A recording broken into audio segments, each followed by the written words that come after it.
Okay. Going live. Put the cable behind your back. Righty-ho. Niall's cables are behind his back. And you are listening to Let's Go. Hang on a second. Not recording the podcast. Hold on one cotton picking minute. Right. Concern it. Okay. There we go. Now we're recording. Now we're cooking on gas. And now it's time for me to try and say this once more. You are listening to Let's Go, the weekly anime podcast about weekly anime from Dynamite in the Brain and Secret of the Sailor Madness. So come along and hang with the Let's Go gang. It's Dwayne. Hello. It's Niall. Oh, yeah. And it's me, Brian. And on this episode, we are covering the anime that aired the week of the 29th of March to the 4th of April 2021. That little pause there was because I'd written the 29th of March in my script. 29 of the matching. Numbers are confusing, and they will continue to get confusing now that we have stupid months that don't line up in even blocks of 7. Yeah. How can 8 people 1 and 11? Oh, that makes sense. And of course, there is an exception to that week, and that is VLADLOVE, episode 8, Long Story. Subtitle for this podcast, at least this particular installment. Yes, in which we learn the troubled background of our school doctor and night school teacher as the kids try and find out what is this mysterious vial marked memories in her lab. I mean, it's clearly blood, but what? Because everything's about blood in this show. But yeah, Is it dragon blood? Is it demon blood? What kind of blood is this? What's it going to turn Maya into she jinx it? Let's not find out. Or find out, but don't give it to her. Yes, or find out very, very slowly. Yes, very, very slowly in the second half of the episode, after they'd managed to convince her to leave the school, because they'd all eaten something they'd been given for free and had fallen ill. Supposedly. They'd all gotten food poisoning from the same source, yeah. And they then told the karate club and Jinko that the class was off.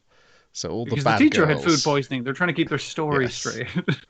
all the bad girls of this show could sneak into the lab and find out what's up with the memories. But they have to get up pretty early in the morning to get one over of Chihiro. And so therefore, as punishment, they will have to listen to the very long story about this vial marked memories and all the terrible Yakuza-style scams that she's fallen for when she was a younger woman. I met this guy in a dating site, and he put one over on me. But he said, he would go on a journey to get that money back, and he departed on a steam train. It's like, what year is this set in, teacher? I like the way you see the guys in like the foreground in the camera, like carrying guns, going off to war. I was like, "Fucking what war? When the fuck was this?" Well, it's all right, because this is a show which, if you don't get their references, they will have a character explain them specifically, so you can then go down the video shop, rent out the film, and educate yourself. Yeah, they will have a character explain IMDb girl. Gosh. She will explain it to such an extent that they will cut her off and interrupt her. Because other than that, we'd be here all fucking day.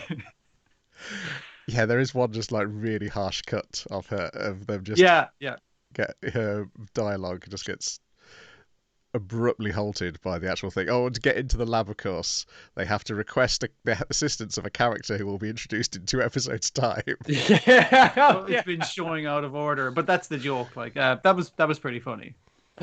Frankenstein coming soon.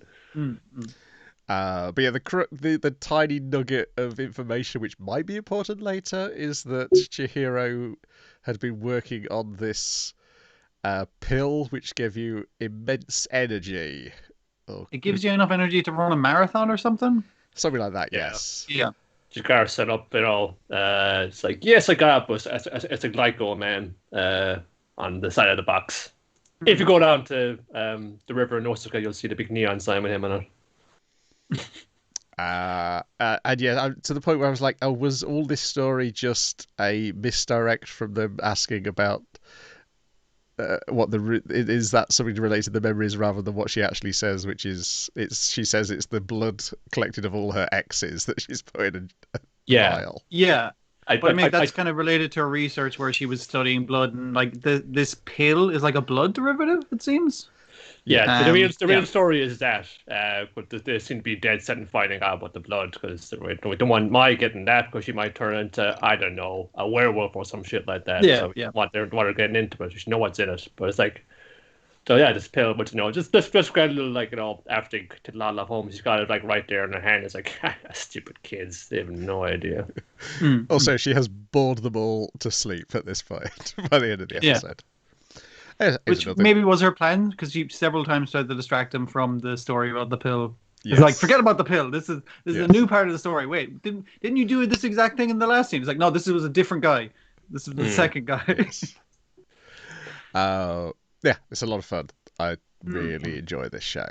Yeah, I can see this one being an episode that might break testing people's patience because it is like, it says it up front. It's a long story, it's going to be fun meandering as all get out, and there may not be a ton in the way of animation because a lot of it is done in these very kind of pastel watercolor flashbacks of Chihiro's past, which are kind of nice. In fairness, I kind of like how the look of it. It's those are well done, but they're also like taking the piss out of things that use those a lot. Yeah, which is great. Yeah. Yes, it's that film, with Sophia Loren about the sunflowers. Yes. Then we're into the week's anime. And what have we got to begin with? Well, it's an unexpected appearance by Heaven's Design Team. Episode 13. Whoa! Life finds a way. Yes. So this is apparently, in Japan, it was a Amazon Prime exclusive episode. So I assume on all the other streaming services around the world, they're also getting this non-terrestrial broadcast episode. Suckers. I haven't even got an Amazon account. Take that, Bezos. It was a nice surprise to have, and it kind of made me go like, yeah, you could just easily keep doing this show. There's not really stakes, as opposed to what animal are they making? Let me see if I can figure it out partway through. It seemed kind of mean because they left off in the final episode. It was like, oh, God's come in. I want you to invent me a bird that doesn't lay eggs. It's like, oh no, what a crazy idea! But we're never going to find out about that. But unfortunately for the design team, there's another episode, and we're going to have to ask, what's a bird that doesn't lay any eggs? Hop to it. But first, shark eggs. Aren't they weird? Yeah, as soon as I saw the tail full of them, I was like, oh, those are shark eggs, yeah. The old mermaid's purse. Yeah. I'd written that down as a thing to mention as well, Niall. I was like... enough trips to the Lahinch Aquarium will drill it into you. Yeah, lots of... And I drilled one, speaking of that. Yeah, lots of holidays to Skegness and being told by parents and grandparents that they were mermaids' purses, and then explaining, no, they're not actually. Yeah. See people with the sharks in this, I don't know, let's see, like, they're the ones that get kind of cobbled together all what things got lying around, because remember, like, hammerhead shark, sawnose shark, okay, I'm done. It's doing the same job with the eggs almost, like, I'm just making them on a Morla, or like a modelling clay. Yeah, one of them's just a bowl, and they're just like, we don't know about that one. On the table. And then we get to the question of the animal, the bird, which lays live young. And turns out to be a kiwi. I like the way she initially just draws like Venus because she's the bird expert. Everyone's like, "Oh, you're in charge of birds," and she's like, "Fucking no!" And she's like, "I fucking just drew a hamster. Look, it's a bird. If I say it's a bird, if I'm thinking bird, it's a bird. It's done. Design done." It's like, can it be more like a bird? No. Give it bird legs. Yeah, okay, fine. Give it a bird beak. All right, fine. Could you get rid of the ears? Yeah. Can you make it more feathery rather than furry? It's fine. It's a shitty feather. It's fine. Okay. Now, if we replace this bird on a graph, on the lines on the middle, and you got bird on this side and mammal on this side, it's just towing the line on mammal. Now, if we take out the egg-laying capacity, it's going to basically be a fucking mammal. So, what way are we going to solve this? And God just basically says, it looks pretty funny in the X-ray view with an egg way up its arse. It's kind of funny. That's good enough. I'll take it. Good enough. Makes me laugh. Good enough.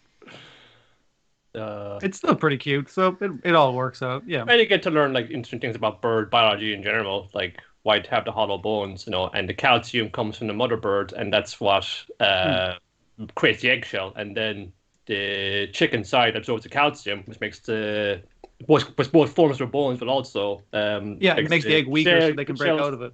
That are they can break out. That's pretty neat. It does make, if you've watched Look Around You, though, it will make you think of what are birds? We just don't know. It came to our planet in 1970s. Here's some upside down pigeons. Yeah. There's some fun egg stuff in this stuff. Yeah. And then the second half is they're having some relay development where there's 5 of them. That was a great one. Each given individual assignments. And then once you've completed them all, combine them all into one single animal. Yeah. So they're all like all the different design philosophies coming at a loggerheads to each other, which is really funny. Yeah. There's 2 things you're looking for in a show where you've got to like go into design process of animals. One was going to be platypus, aforementioned many times, mostly by me. The other one's going to be, well, the camel, obviously, because that's what everyone says. That's what a horse designed by committee looks like. So we have to. Yeah, let's see how that would turn out. Like partway through, I was full sure it was like a hippo or something, because I was like, wait, does a hippo like? Because one of the things was can't sink, was it? Yeah, can't sink. That's Mercury. Because hippos do have buoyancy, don't they? Yeah. So, Mercury's like, I've got that sorted straight away. And his creature. And when I saw Pluto's thing, actually, I was like, that's a hippo. That's a totally fucking hippo. Yeah, it was it's when he got to Jupiter I realised it was a camel. Once they were discussing water storage and converting fat into water, I was like, okay, I see where this is going now. Oh, well, just in the lineup when I was saying like it gotta get by on not much water. Okay, that's probably in a desert. It has got to survive heat and cold. That's the desert too, because it gets hot and cold. It's got to be able to eat needles. Well, it's going to be eating cacti mostly, so it's definitely a camel. So, and again, what this is about. That would have been the giveaway. I also really liked. Was it Mercury had designed like the pipe cleaner fucking thing? Like, look, he just got his done as quick as possible, so everyone had to follow along his thing, and he was very insistent. It was like, no, your thing's too fat. Make it longer legged, longer. Like everyone had to follow his design because he was finished first. Yeah, it's so lazy. I fucking love it. It's streamlined. You have the Xfinity details to it. It's sleek. It's like an iPod. But it's an animal. And when they're discussing eating needles, and they pull out one of the needles from hell, because that's what they're testing the surviving in hot weather, and also they have a mountain that's on fire and covered in needles. So fucking great place to test it. Yeah. Yes. And they go, Jupiter, would you eat one of these needles? It's how would you eat one of these needles? And then he demonstrates. It does a sword swallowing trick. And then this tells you not to repeat this at home. Don't take a javelin and shove it down your throat. And then eventually it all comes together. They've got a camel, and then God's very impressed with the result, and so he's going to suggest more of these in future, to which of course all the designers look absolutely appalled. Except for Saturn, who wasn't involved in any of this to begin with. He was sitting there. He even turned out like a horse, so he's probably well happy with it. Yes. It's an ugly horse. I like it. I'm gonna miss this show. This was really fun. I'd be more welcoming it back, but maybe I should check out the comic. This is gonna like catapult the comic into getting that's true. Getting it over, and then be able to read up on it. And it's just this kind of good vein. You see it more in the fantasy setting, where it's like, oh, here's how the fantasy world works scientifically, but it's just kind of going, no, like here's how our world works. We're going to explain it with this fantasy framework. Yes. So again, it's tricking you into learning things. but it's fun. Learning should be fun, and this is a fun way to do it, because animals are fucking crazy. They're weird. They should not work, but somehow they've engineered to do so, and here's how they did it. It's weird, and it's funny to see like Here's why intelligent design doesn't fucking make sense, the show, because it's like, no, this is dumb as fuck. No one would actively make a camel. What are you talking about? Yeah. Then we've got DYNAZENON. Sorry, SSSS. SSSS. What does that stand for Zenon. this year? It's something different. than Oh last yeah, time. it's a new. Oh, It stands for a dude, new bunch of S's. You're right. It said it on a billboard and in the thing, didn't it? Yeah, yeah. I did take a screenshot. Here we go. I'm just digging it out. Right, here we go. Scarred souls shine like stars. Okay. And we meet those scarred souls. It's like a blooming seashell Tongue twister. Yeah. tongue twister. She Yeah. smells sheet smells by the sheet store. Yes, the scarred souls in question.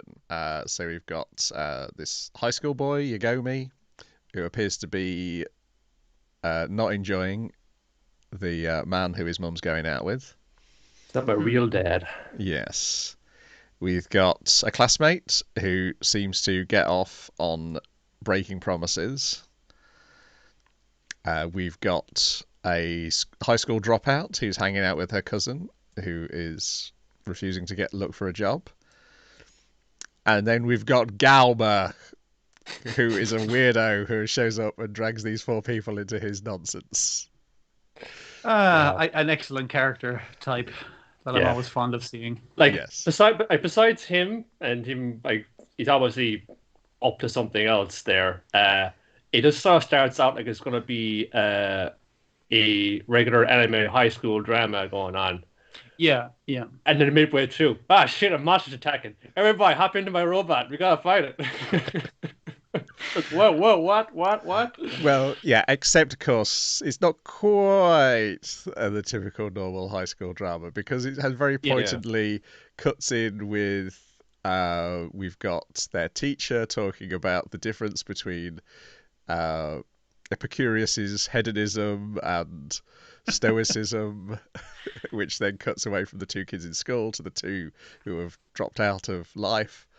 And we've got... you also got like random opening shots of like, here's a playground, and a portal opens above the Yes. bin, and the bin starts floating in the air. Now cut to the scene, and it's like, hang on a fucking second, you can't just cut away from that. And then there's this comes back around again to another kind of very staged scene.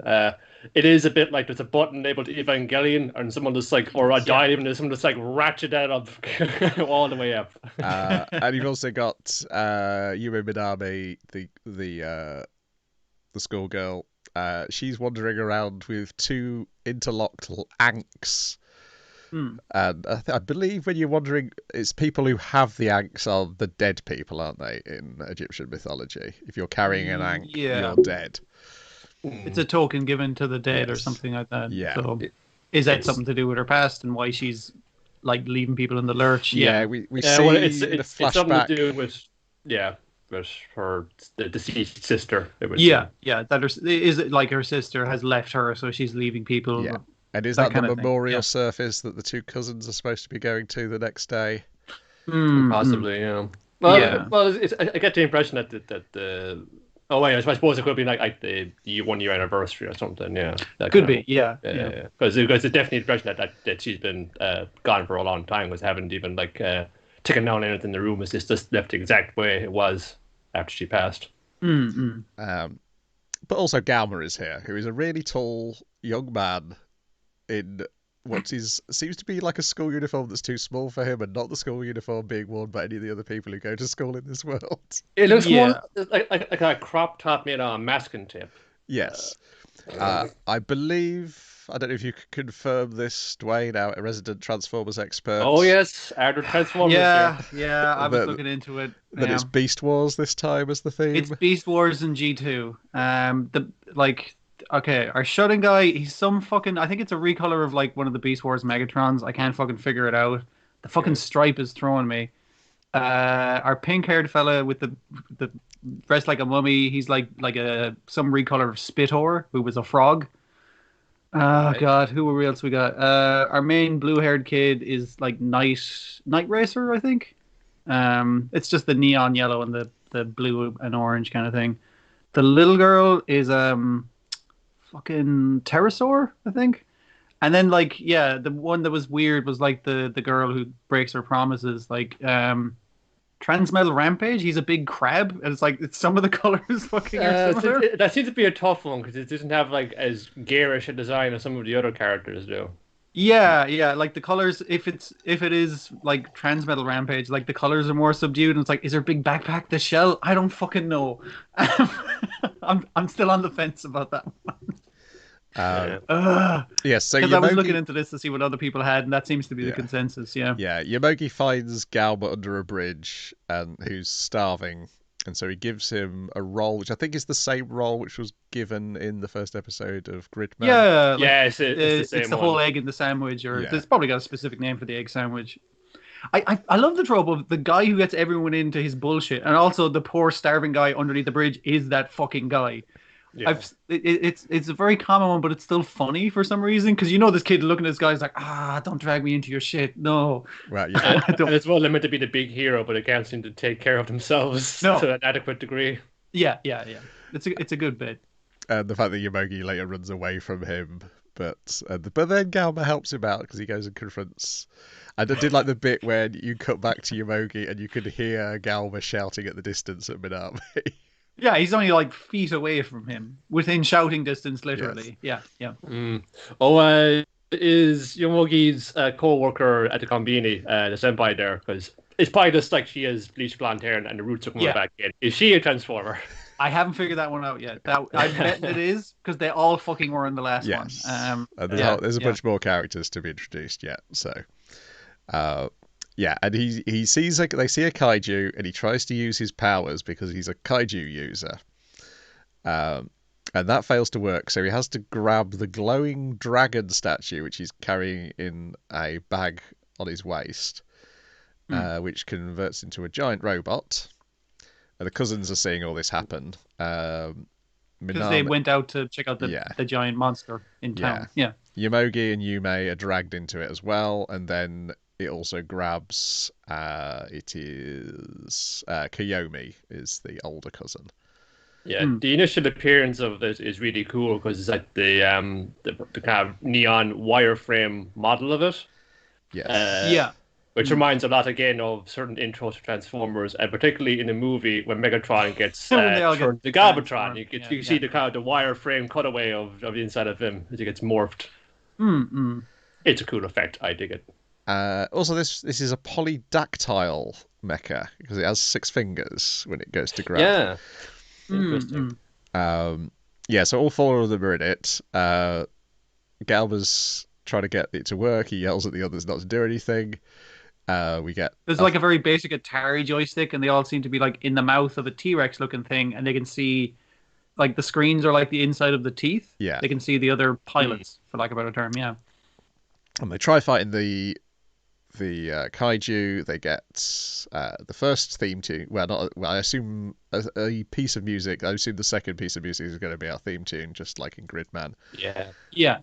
It's same band. Yes. It's not going well. So he tries to figure out how Dynazenon can help him and find its true power, and it does. It transforms into Dynarex, which is this dragon. And then we get what I assume will be the theme tune play, and I was like, yes, this is why I like Gridman so much. Yeah. It's because when that theme tune kicks in, it always means a robot is achieving victory in an awesome manner. All the CG kaiju fighting in this is like very guy in suit fighting, and it's lumbering, like, smack. Yeah, but that's what we kind of enjoy about it as well. It's able to convey that very much. What's interesting to me is that it starts off and appears, it's in like the humanoid robot form is doing its thing. Yeah. But it turns into the dragon. You see, it kind of like fly apart, disassemble, and come apart again into the dragon. Whereas you usually start off as the animal-based robot and then it turns into the humanoid robot. But the more powerful form is a fucking dragon. That makes sense, actually. A human is like weaker than a dragon. Why wouldn't it be awesome and better? Really enjoyed this. I'm like, what's the twist? Where are they? Are they in a computer world Yeah. again? Are they in the Is real this world? the same world that's been horribly corrupted by having monsters in it? Is this like the guy at the end of the last series where he's like, I'm a kaiju. I'm going to make kaiju in this world. So that's something they got to deal with now. Yeah. Plenty of that. Yeah. Is Galma Auntie all grown up? I don't know. That was the other thing I was thinking. But because he's got similarly, there's like a bestial element to him himself in the design, isn't there? He doesn't. He's human shaped, but he doesn't quite feel human in the way all the other characters. He is do. wearing what we might charitably call, in the case of the bandages, clothes. But he looks like a feral human. Yes. Yeah. It's the kind of bags under the eyes, but that could be because he's not feeding himself Yes. very well. Malnourishment is just that. But it's fun that he's a feral human who's just so much taller than everybody else as well. It fits into that whole big kid thing, and the clothes not fitting him. Yeah. This is such a slick production. Absolutely enjoyed it. Yeah, it's good. It's like putting a comfy shoe back on. It's great. Then we've got Back Arrow, episode 13. Do the heavens cry when the princess rises? More robots. More CG battles. More cool stuff. Yes. In this episode, Fine finally enters the battlefield and faces the Emperor. But the Emperor does not want to face this version of this face of Fine. He wants to face the other one because this one just heals everybody. Yeah, she absorbs the damage, not like Back Arrow does by going all rubbery. It just kind of goes straight through her, and then she takes that energy and puts it into everyone. Yes, because that's how the Emperor gets her to change, is by hitting her over and over again, to the point where she'll start healing his troops as well. Yeah, she has to heal that much energy. Yeah, and the Emperor has come out in his bright height now. He's not trying to just walk out and be the boss man. And he's not just using one by morpher. He's doing fucking like Iron Fist Kung Fu. He has fucking 5 on each arm, and he's coming out walking. He's fighting with that. No one can lay a finger on him. This kind of. I wouldn't see that until like the end of the show nearly, but no. It's going to just go wheel that one out straight away. Let's just get it out there. You're all waiting to see it, so let's just get them out. We also get more of Kai and Ren versus Back Arrow. What is Prax up to in this episode? Prax is like they initially think is like, okay, Back Arrow, you can't do your hand attack because it's been stabbed, so. You turn into a sword, so Prax can use you to stab them. So they just smack Prax the fuck down, and then it's like, okay, now it's just a 2-on-1 fight. Haha. Victory is the only thing. It's not that it's unfair, but I mean, like, it's literally what they were doing to him in the last episode. Yes. So yeah, fair enough. But he eventually gets his arm healed by the healing rays. Of Fine. We get some more Shubi and Bit stuff. Isn't there like was that in the last episode?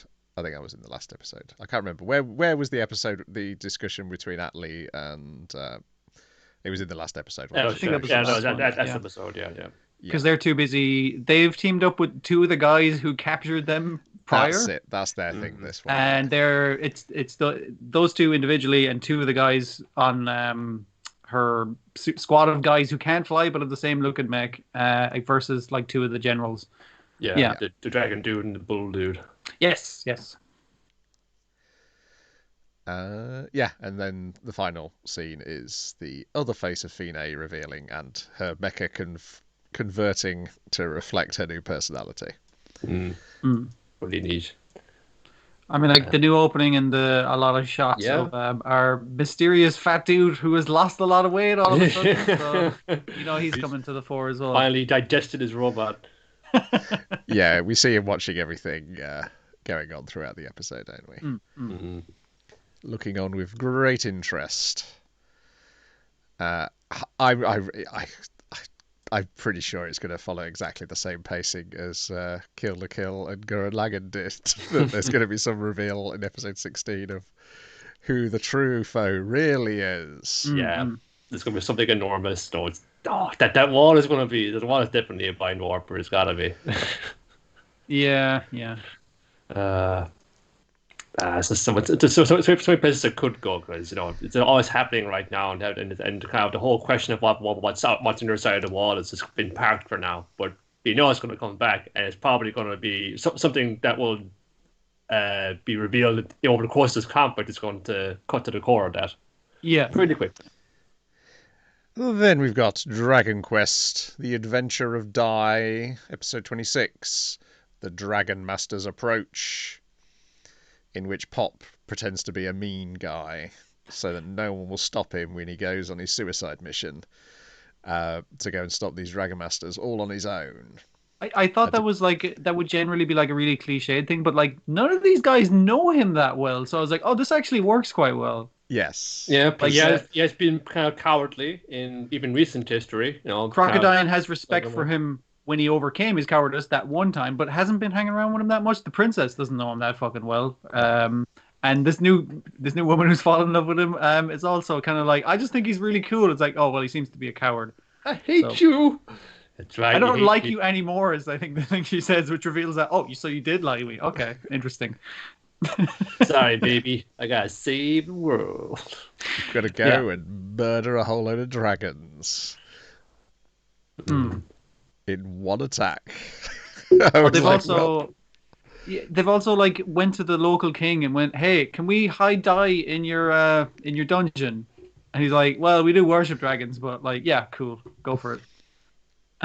Really nice king. Yeah, really says accommodating. Like, your gift for prophecy is far stronger than your granny's there, so you will be privy to horrifying visions of the world to come. But don't panic. It's just the world that could be, not that's meant to be. So don't get freaked out. Yeah, you can use those powers to help save the world as well. So yeah, I felt quite sorry for Dai actually. I don't know. This did a good job of. He's been reduced to this, he is just an average, 10-year-old child now.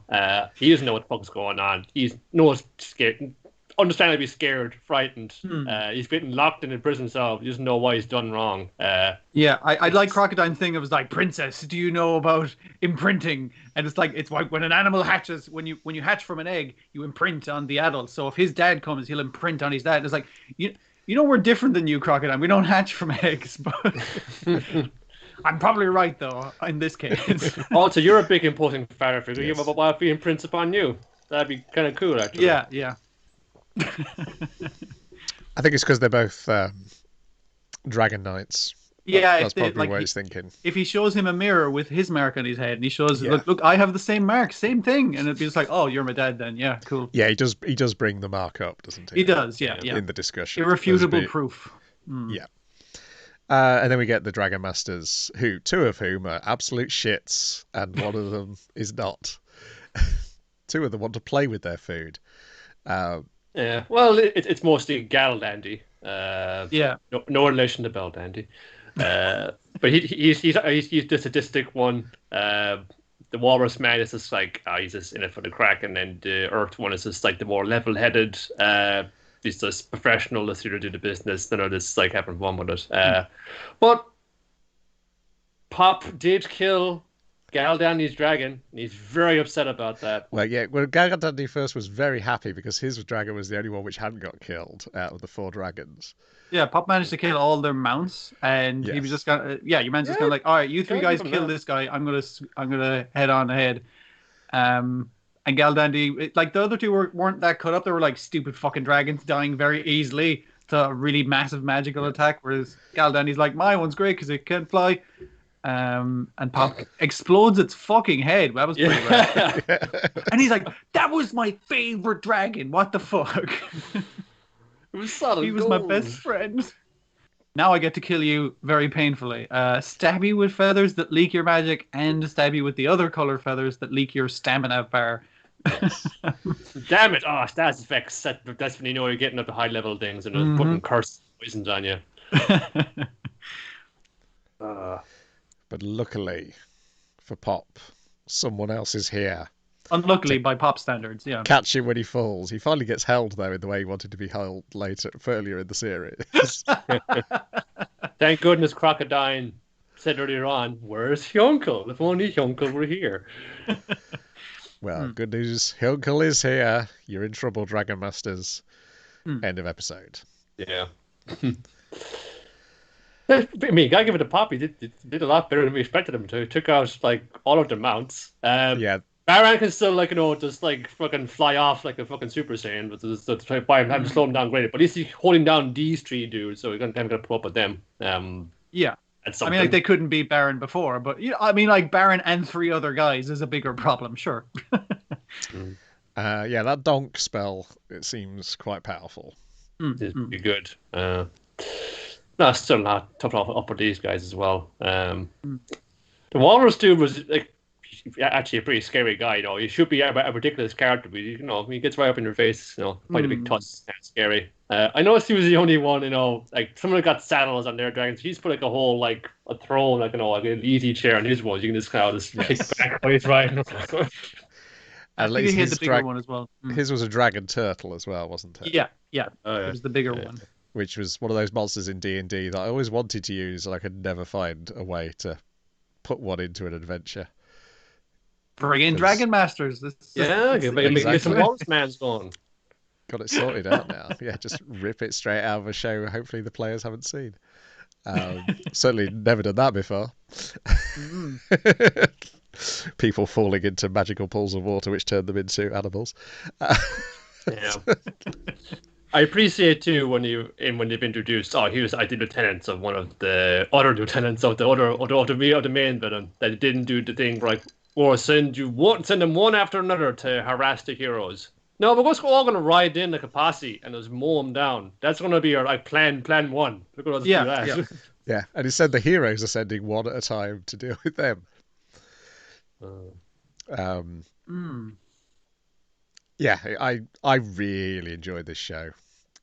It gets better and better every week. Like I say, it dies such a sad state at this point.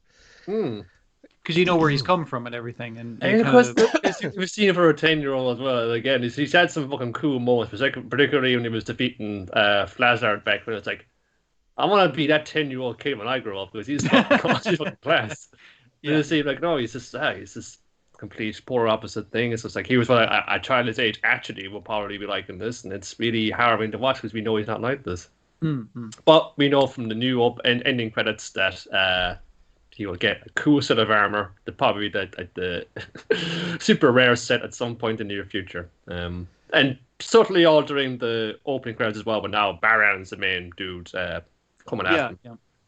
But we're still doing the cool kind of swishing around, kind of fire magic spells, going like, woo, pan the camera around, it's hitting somebody else. It's doing a lot of the same motions with it, and it's even like doing callbacks. Pop is doing that 5-finger flame thing that Flazard was doing, and I was like, oh, that's fucking cool. So yeah, some more stuff to look forward to. And then we've got My Hero Academia, episode 90, Vestiges. I did watch last week's one. It was recap, but it was like, here's this character. They're going to do a thing just to remind you what their powers are and shit. And I was like, okay, at least it is new animation for the most part. But yeah, it's not necessary watching for sure. Yeah, it's just a typical thing they do at the start of each season because I assume they just want to bring new viewers on, and it seems to work because I think the ratings have generally gone up each time it's come back. Well, I suppose if you hear about. I've heard from a friend, the latest exciting development in the comic, and think, I must jump on that when the TV show is back on. Yeah. So we get into the fallout of Hawks and Endeavor's battle with the Nomu, and more of Hawks' undercover shenanigans. I like the way it's presented at the start, like just where it's like, oh, you're working for the bad guys, and then like instantly next thing is like, we want you to pretend to work for the bad guys. Don't have any illusion about this on. He's still a good guy. They couldn't keep up the tension. It was a little bit of a pity, but would have been nice to questioning a little longer. Yeah, I think though it was like only a week or so in the it wasn't that long in the comics, like but, yeah. Like, but even then, you get the sense he's going undercover not because of anything that they're asking him to do. He's got an ulterior motive for why he wants to do this, why he wants to do this around. It may be tied to his dream, if you want to call it that, of a world where heroes have got so much free time they want to do with it. Yeah. They confront Dabby. He gets away when the rabbit lady shows up. Mirko, that's the name. Mm-hmm. The violence rabbit hero or something like that. Yes. Then Endeavour leaves hospital, hangs out with Hawk some more. Yeah, he walks him to the station, but he's gonna head back to his family for a nice family dinner. A regular old, nice welcome home, Dad. Everything's going to be okay. Oh, I just like remember that bit in the comic, but it was kind of good to see it in motion. Where like one shot goes straight in. Nice scare you got there. It's just right in there with the digs. Without even breaking his stride at eating noodles, like it was pretty good stuff. Yeah, very healthy family environments they were all raised in and continue to live in, where they now start taking shots at each other, not just their dad as well. Yeah, no, I was like Niall was saying, it was really nice to see it acted out. I thought it came across very well as like, this is awkward and uncomfortable and bad. Everything about this situation, I do not want to be in this room. Yeah, and guess what? We're going to be in that room many, many times over the next few seasons. And there are going to be people there from outside the family who go like, oh, well, gotta go to the toilet. So, where is that, by the way? Well, I've had a wonderful time. We haven't had dinner yet. Oh, that's a shame. My grandmother is dead. I gotta get out of here. Yeah, I feel like this is one of the better things that the comic has found interest in and continues to explore. No, when I say I'm uncomfortable, I don't mean as like I don't want to watch the show. I was like, this is an awkward scene. It is intended to be so. Yeah. It's as we often come back to, Vigilante seems to do a better job of highlighting the various flaws and shortcomings of hero society. But we can't get the zoomed in case here with the Todoroki family. It was like, no, this is like, what some of them will do to succeed, to live up to this standard, this ideal of what the superhero should be. Saves a lot of people. Terrible parent, terrible husband, terrible human being in general. Yeah. But you saved that building from falling over every week. Yeah, but he's a fucking asshole. But you don't hear about that because... And even during the family dinner, like the news is on and they're talking about, it's like, well, some people have an excellent opinion on it. I love the mamification of that kid. It's like, look at him, look at what he's doing for us, kind of thing. I like that felt very real to me. But like the news is like, Endeavour does seem a bit bad. I was like, well, I'm a fire type too, and I think he's peachy keen. And I was like, this, like, and the daughter kind of going like, turn off the fucking news, and Shota's going like, no, he needs to fucking see this. Like, it was interesting. There was like really good nuance to it, in terms of character building and world building stuff. Yeah. Yeah, it's a kind of tension there because this is like one of the first big escapades of the new number one hero of Endeavour. It's like, is he going to be as good as the last guy? Signs point to no, or people are ambivalent about it. Sure, you can fight monsters who are good, but he hasn't really got that public face. He's the kind of dude you can put on the side of a lunchbox just yet. He doesn't really have a private face either. Like, geez, yeah. And then the second part is Deku having a dream where he goes and hangs out with the former users of One for All. And more specifically, the original user shows him some of his past and gets you an idea of like the early motivations and activities of All for One. It was kind of interesting. I hadn't thought about it until watching this episode, that the way he sets up a society that is indebted to him for getting rid of your powers or giving powers depending on his needs, basically, because But basically, he makes like a criminal cartel, and I mean, like I guess I'm talking about real society now. I mean, like that's essentially what cops are, but that's essentially what the hero society is as well to some extent. It raises some people up and keeps other people fucking down. And it's interesting that the society that we understand nowadays is just and moral is based on something completely fucked. Yeah, I thought it was a really good way of playing it out, and it kind of goes, you like, yeah, this is. It was more messed up then when it was run by the gangs, but like, is it much better now, kind of thing? Yeah. It must be. Ooh, please go on. It's it touches on like the chaos of when quirks first appeared. Yeah. Here. Yeah. I'm curious as to the actual kind of timeline we're operating on here, because I think this goes back a lot longer than we realize. And who's to say there couldn't be a court that allows you to kind of live a bit longer? So I'd say like All for One is probably, he's got something in there that lets him like live longer than normal. He's got some mutant teenage part or something going on. Because we've touched upon before with like Destro, his book, you know, the superhuman like liberation front and all that. I probably could go back like in our world. You could have been like writing that at the turn of the century. You know, it could be like, you know, in terms of our own timeline. It could be like going back for like a century or more. We've been living with this phenomenon. Yeah, I think Vigilantes put some numbers on it. Yeah, if I remember correctly. With the cop sister, she's studying it, isn't she, when she's at university? It's like 80 years since the hero system. Yeah. Yes. It's and not that was before One for All, wasn't it? Yeah. But it isn't like, you know, we've been living with superheroes for the last like 10 years, and we have the Constitution of 10 years ago. It was this bad, but no, this is like the way society has been built, and this takes time. And we've had multiple instances of, you know, of like family lines. You had the family line of superheroes where someone else, like the son, takes up the mantle of the father, and on like that. It's just like frustrating then as well, because there's so much in there that you could examine, but it doesn't have the time and maybe occasionally not the interest to actually go into detail on about that. It just brings it up as is required of it.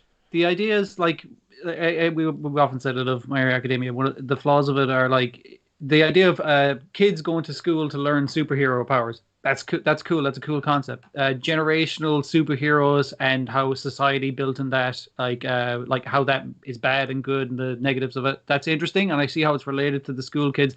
I also want to do it on this other fucking thing, and it's like it's nearly got its too many ideas. It wants to be, it wants to be a Marvel expanded universe. It's like, see, Fantastic Four issue 44, rather than like one fucking comic. And it also wants to be an entire story of an entire superhero universe within one comic. Because this is what it's getting to with this bit of story, and then the first tells Deku that we're already past the singularity, which we've had those little hints about. The next generation of kids' powers being so weird that it's going to be a struggle to actually deal with them. But they're just like tiny little nuggets, whereas Vigilantes really gets into the meat of it, for sure. Into like the superpowers as disabilities type thing. Which, it's really fascinating. This is probably beyond twice. This specifically deals with, and it's the idea that All for One is using his power to heal people's. He's taking away debilitating powers and giving them to someone who wants strength. Yes. Yeah. But changing it in a different form to what it was before. Yeah. And in return, they will all owe him favors. Which, of course, is a thing that was in the past before All Might defeated him once and for all. And so that's not there anymore. So he's having to build that up again with the League of Villains from scratch. Yeah. And I mean, like, basically, he was building on that, like you say, the early days of powers and redistributing powers. And gaining favors for that, but now he's more so building on that difference in society between hero and villain. It's like your power makes you a villain. Like, I also wonder whether all those people who owed him favors ended up as parts for the Nomus.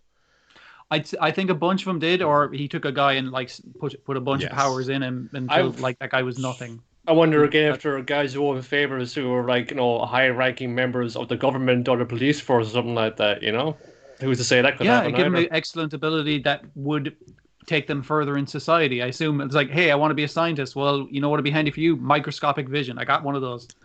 Yeah. Your flame breath isn't going to help you here. Because we have to be careful because we know where the story's going. Yeah. That's the other thing as well. Yeah. I'm trying to leave out that kind of stuff. But it's a really interesting world, and I think this was a really good way to open on the themes that you're going to be discussing for the next season and the upcoming rest of the show, really. And we also get a look at all but 2 of the users in this one. There's still 2 shrouded in shadow. Naughty boys, gotta stand in the corner. But they go and get much more close up of those shadows in the anime than they do in the comic. So presumably because you've already seen the backs of them in the comic recently. Yeah. So the glowing one is the vestige of All Might. So he doesn't actually have like a face. Because he's still kicking. He's still around, so I guess that would be kind of weird. It would be, yes. And then he wakes up and blows his window out. I was getting a very teenage vibes. It's like I had a weird dream, and then my room was a mess, and I was like, okay. Just staring at your hand. Yeah. You know what you've done. Dear. He could be such a Spider-Man stand-in if he wanted to be. It's more like that in the comic, because in the comic the windows are intact and he's tore his bedclothes up. That's a little too horny comic. All right, let's fucking change that. Superman shotgun blast when he has a wet dream. Yeah. Dear.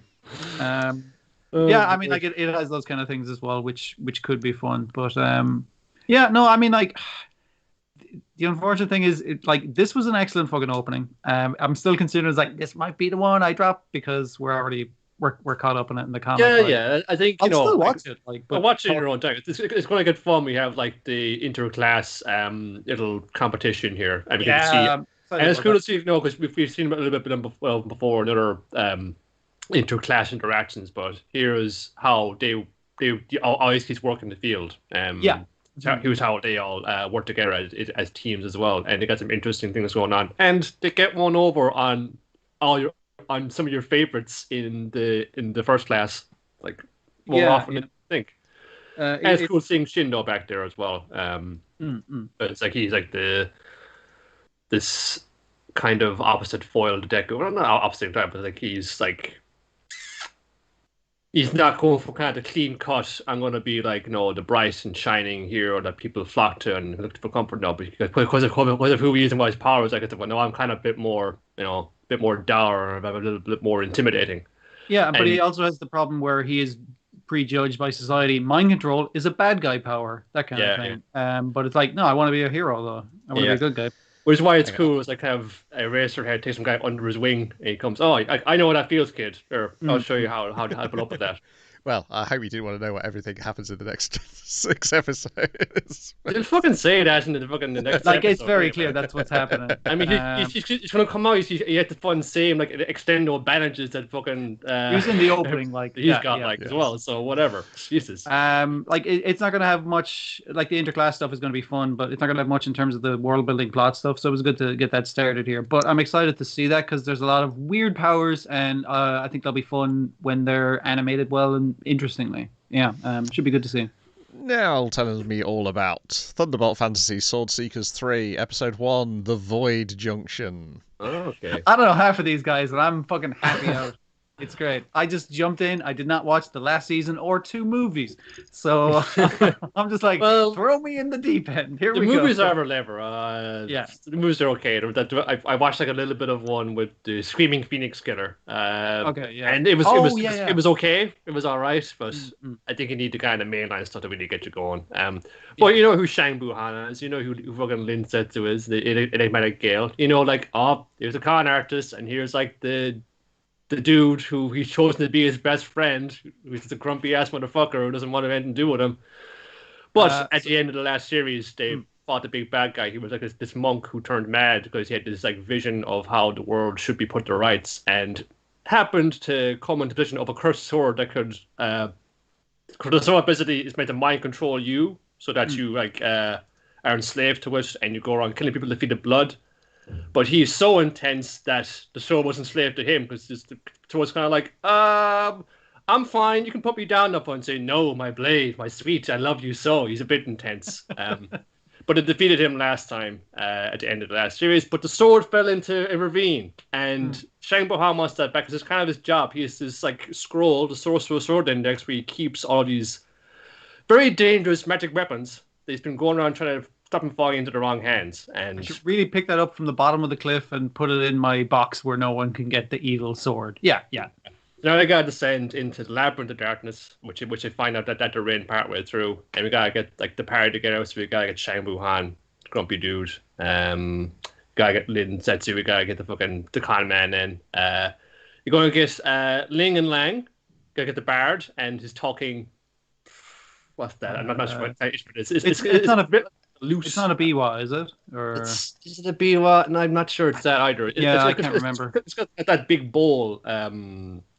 A big bowl thing in the main body of the instrument. Anyways, it's a talking fucking mandolin, essentially. So yeah, it does more talking than the guy carrying it. Mm-hmm. Yeah. And we've also got Wang Kan-yu, who was in the first series. He was the Frozen Wonder. He's this kind of cocky dude with a spear. But he got his eye put out.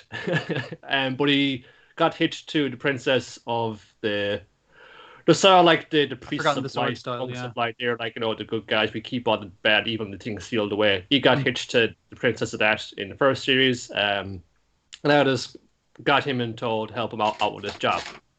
So it's just a bunch of fun D&D campaign. We got go into here. We got our thief. We got our fighter. We got our bard. We're gonna go into the labyrinth and try and find the sword and bring it back.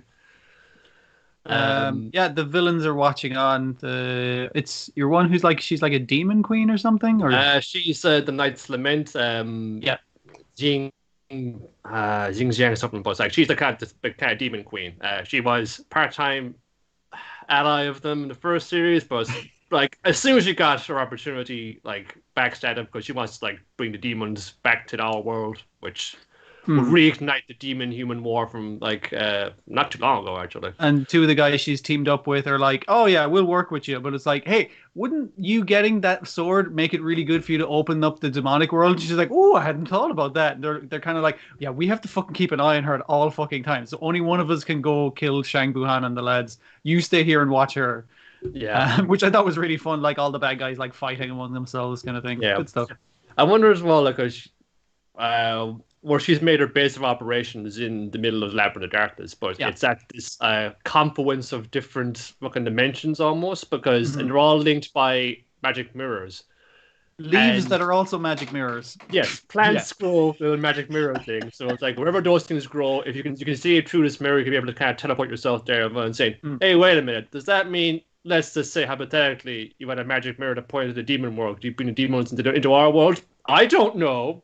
I don't know. That could happen, I suppose. So they kind of got a beat on her, but it's like we do need her to do our thing of getting that sword, but also we need to keep a fucking eye on her. So it's working with people who you're enemied against. And there's like all this kind of setup and chatting, and it was really good fun. But then at the end, there is a big fight with lots of goons and everything, and I was like, "Yeah, goon fight! I love it." You gotta get him in there. They did nerf our boy with the instrument as well. It's like, musical notes don't travel as far in the Labyrinth of Darkness, so he has to transform it into a big sword. Which I'm just like, that's not so bad. He was always able to do that, to be fair. But it's all pretty good. And he had a cool bit as well, where they were kind of it's like cha-ching from his forward like a sonar wave. It's not bouncing back. Ooh, let's be careful going forward. And again, feels like very tabletop role playing game, like safe strategy. You can't walk backwards at a rear guard and just keep strumming like that, and it'll bounce every 20 paces. Yeah, you tell us how far away we are from where we came in. And as soon as you don't hear nothing, we should probably just stop it because you got to investigate further into this weird cave. We got to find the sword. They end up in a big old fight. There's some good bits like where our young impetuous lad is getting choked by the the demon lady with her whip, and she's like, "This is exactly how I killed your brother." And it's like, oh, "That was you." Yeah.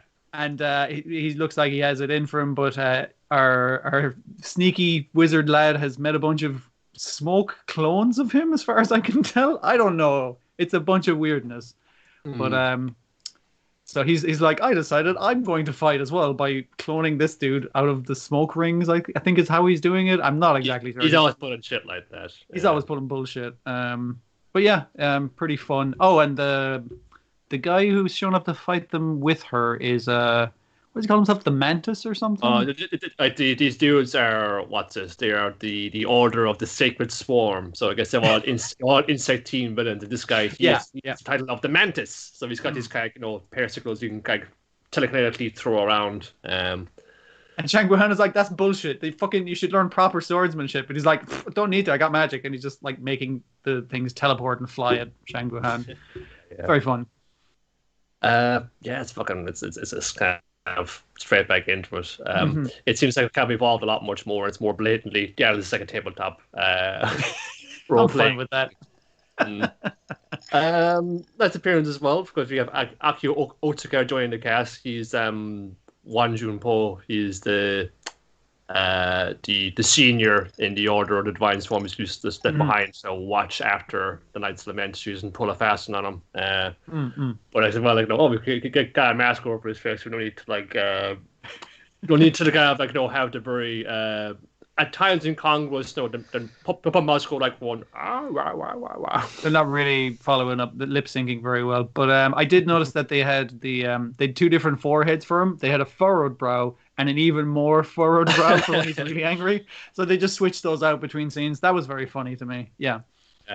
The scene looks a little ropey when they get into where these flowers are growing and magic teleporting mirrors are. It's it's kind of the edifice is showing a little bit there. The puppets look amazing. They look great, but some of the sets that they're actually put onto don't always. I mean, fucking when they get into the middle of that. Yeah, when they're wandering through the maze, there's random rocks. But there's curtains, there's poles. It's like they wandered onto the set. It is basically what it looks like of a stage play. And I was like, I love the artifice of it, but it's not really looking like an actual place. Yeah, and they've had better sets before, but I guess when it comes to a weird realm of darkness, I'm not quite sure what to do with it. So curtains. But hang some nice curtains, yeah. It feels fun. It's we're getting all the boys back in. There's just got Lin Setsu being a bit of shit, put him on over. Shang Wuhan, he's just over this already, but he's got to do a job. It's getting back into it. I'm getting cool puppet kung fu fights in the end. So putting it back on, and they almost get the big sweaty music going on, but it stopped just before. It's not gonna do that yet, but they will soon. That's when it's gonna be on. Righty ho, then we've got SK8 The Infinity, episode 12, Our Infinity, in which Adam and Langer get in the zone. How do you get out of the zone? Well, you need to ask somebody who can get in the zone in the first place. Which I think was my favourite line in the episode. When Cherry's getting indignant about them talking about the zone so much. So you can't get into the zone, can you? I was like, no, shut up. I like the whole setup where it's like, whoa, it's a spooky night. Is this Gravestone the new finish line? It's like we had to close the main course. Now we're doing the super dangerous S course that we never use because it's really dangerous. Oh, Adam is just so extra as he goes to a tailor. I need you to make me a costume. I don't even make suits. You want to make me a costume? He shows up and he has a grim. Is it a wedding suit? Outfit. Yes, it is a wedding funeral suit, and I want a bone mask made out of fingers and a spine that goes up my back, but in the shape of a love heart because that's my theme. It's just. His skateboard transforms partway through between a coffin and a crucifix. It's so good. This guy is at the highest level of government. He's just this fucking mopey teenager still is just stuck in this mindset. Yeah, he's the worst teenager out of all the teenagers in this. He gets this called show. like a child by the teenager in this that he's Yes. racing against, which is fucking amazing. Yeah, It yeah. is fantastic to see. This politician who is a complete tunie, and he's gone completely over the board in this episode. Good stuff.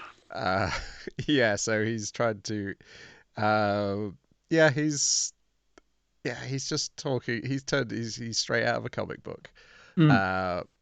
Is how he's behaving, and he gets Langer into the zone, which is going to cause Langer to fall to his doom. But then, as his skateboard flips in front of his eyes as he's falling off this cliff, he sees the word "fun," and that snaps him out of it. He remembers skateboarding is fun. Good thing he put that fun sticker on there when he rebuilt the skateboard. Stab him out of it. But I like that. Like the entire world had gone white. When you're in the zone, you can't really pay attention to your surroundings. This is the dangerous course. You kind of want to. But like he sees the skateboard in front of him, and it's like, oh yeah, I like skateboarding. Grabs the skateboard and skates down that fucking cliff. It seems to be a bit like Ultra Instinct. You need to know how to use it because Adam will just get into it. But it's just this kind of this realm of pure skating. It's like the Speed Force and fucking the Flash. It's just like this realm. If you skate hard enough, you can enter it. And like I really love the visuals of that, but I love the visuals more of when he's actually skating and they're like the camera's like zooming around all the fucking crazy. Where is this fucking mine? This place is crazy. It's the old haunted mine. Yeah. Yeah. We put like a bunch of ramps so you can shortcut over some of the corners if you're daring enough. Mm-hmm. And then he goes and drags Adam out of the zone as well. Because when Adam's in the zone and like it's all the lights, yes. but then he turns around at one point, is like, yes, it's like, hey, where'd you go? God fucking damn it. No, I'm lost in the zone alone. Yeah, there was never an Eve. And he's going to teach him that skateboarding is fun. Because when they both crash and he kind of brings him back over his skateboard, it's like, come on, let's go, let's fucking do it. It's really good. It is, and I like how everybody gets the happy ending except for Shadow. What the fuck? That was the bullshit. Hey man, you got to, it happens. Yeah. This guy, you don't dance around it. You got to fucking go up to her end. If she turns you down, or if she's already like happily with somebody, you just got to suck that one up. Okay. Yeah. He is a sad clown now. Yes. I was like, what the fuck? Come on, give Shadow something. But no. I like that Joe and Cherry they continue to annoy each other. They continue to be in each other's lives, much to each other's annoyance. Yeah. Like I got that bit of closure because there was like this vision of his dad when he used to be on the slopes, which also helps him pulls him out of the void as well. It's like, oh yeah, fucking this is. I cut that part off because after he was gone, I didn't feel like it was fun anymore. But like, no, while he was there and while I was with him, it was fun, and it's what he would want me to be doing with this from now on. So it's like, yeah, when him and Adam bail, it's like skateboarding's more fun with other people. So it's like he kind of handed him back his skateboard. Come on, let's finish this race. That kind of thing. Well, I suppose the detective, she doesn't get a happy ending either. Yeah, that's it. I wonder if there was that a consequence of the production troubles that they had, that maybe might have had more plan for that, but it didn't pan out. But like she's like cool character design, she's like this no nonsense detective, got this one wild red hair, she's gonna bring this fucker down. Oh sorry, even like higher up say you gotta like put a stop to this case, it's closed. It's like, you've been promoted and transferred to another area. So it's like, congratulations. He's like, but I'm still working on the case. Not anymore, you're in Tokyo now. Yeah, and then we see that Adam he was the one who sold out the other politician in the first place. And even his boy gets a happy ending, I guess, where it's kind of like, hey, I thought you were saying I was going to take the fall for that. He's like, no, you will never be unleashed, my dog. And it was like, oh, sir. Yes, sir. It's less like they're like some kind of weird brothers who grew up. They're different two different worlds, but they kind of grew up skating together. It's more like Mr. Burns and Smithers. Yes. Yeah. Except they're both in on it. No. I did like the bit with Reki teaching his little sisters how to skateboard. and then they That fall was over. great. Yeah. I like that one Yeah. of them's crying, one of them is really excited about falling over, and then a girl skateboards by and That's throws them. one of his older That's sisters. his Yeah. eldest sister. His Yeah, elder sister, yeah. Who, again, I can't remember her being in it. Again, maybe, like you say, maybe there was more planned and they've just squeezed everything down to the essence. Yeah. And I do like the old lady throwing the peace sign back to her in the background. Where we check. Yeah, the granny in the family. There was a lot of the background characters in it. They felt like stuff that they still wanted to do, but I feel like they wrapped everything up reasonably well Yes. for having to rush it. I mean, Yeah. like it's almost like it's packed in with detail. Yeah. We need to have a bit with secondary characters. You know, there's a reason why Mia and Shadow don't get as big of a thing in the opening credits. You know, like Mia usually gets one butt slapped out of the way for Shadow to come in. Because that is sort of there and interesting, but we already kind of covered Mia's deal pretty much comprehensively a little earlier on. There might be he's more kind in of there, already but had like his arc. there might be more in there where Adam was, you know, trying to engineer more young skaters to follow along his dark path of evil skating. But Yeah. I mean that could be for like another storyline or all that. Yeah, it could just be earlier drafts of. It might be some vestigial stuff left in the early drafts. It's the detective thing is the one thing which feels underdeveloped. Yeah, like Shadow not getting his due it feels more like do it as a joke, so it works fine. Yeah, Shadow stuff, but his stuff does still work. It does have a through point because it's. He already proved his manliness. Yeah, it's got that bit with the guy who he upsets earlier in the series, who comes back at the end of the series. So his through line goes nicely, and you say, Mia's less so.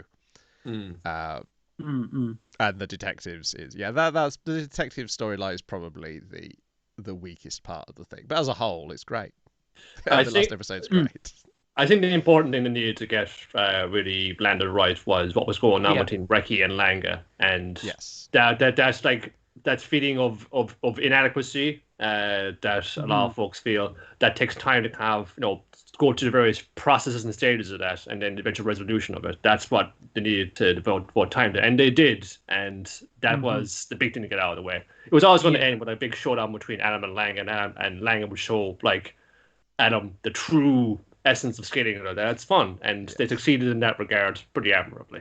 And it's very fun that Adam is the only character who behaves super like an anime character. Everybody else is relatively grounded in their cartoon reality. In the little coda thing where they're having like a congratulations on winning Langa barbecue, and Adam shows up in a fucking parachute. It's just like, dude, no, just fucking ring the doorbell. What the fuck?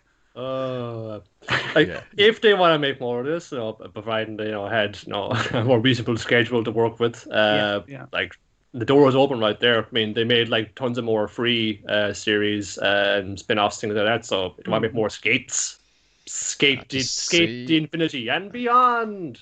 See how those Blu-ray sales go. I mean, like for a thing that is flawed in its finishing and flawed in some of its execution, this is a fucking excellent show. Yes, it's very good. I'm sorry to hear of its woes that are being made, but considering the trouble that they were landed in, I think they pulled it off pretty well. That's kind of this level of the quality of talent that they have on hand there. It's just a few more people on deck to get this thing out without the crushing pressure they were put themselves under in the end of it. Then we've got Sunday morning children's fair with Zenkaiger episode 5, number 5 Kai, a sushi tournament in which they face Sushi World this week, which is a robot powered by the Sushi universe, who has the ability to turn people into sushi. And we end up with Zenkaiger and Zuran. They end up taped as sushi to a bench in a park. And so the other three have to fight the sushi guy, which they do by luring him out by making sticky rice. They were like, well, if this guy loves sushi so much, that we can attract him with the scent of sticky rice. That's a very Roadrunner plan, and I like it. Oh, there's a bit where Zenkaiger in his human form, his neck stretches super long, and then when they manage to escape. Well, they don't escape their bench. They manage to get to the fight while still tied onto the bench because they use the Zero Ranger gear, which gives them the power of Look from Lucky, the Red Ranger from Zero Ranger, and so they go on this ridiculously long journey, which involves them eventually attached to a load of balloons, and then a literal cartoon bird appears and bursts the balloons. It's not even attempting to draw realistic. It's just got a giant head, and it bursts the balloons, and they land in the battle. And then they manage to transform, but they're still tied to the bench.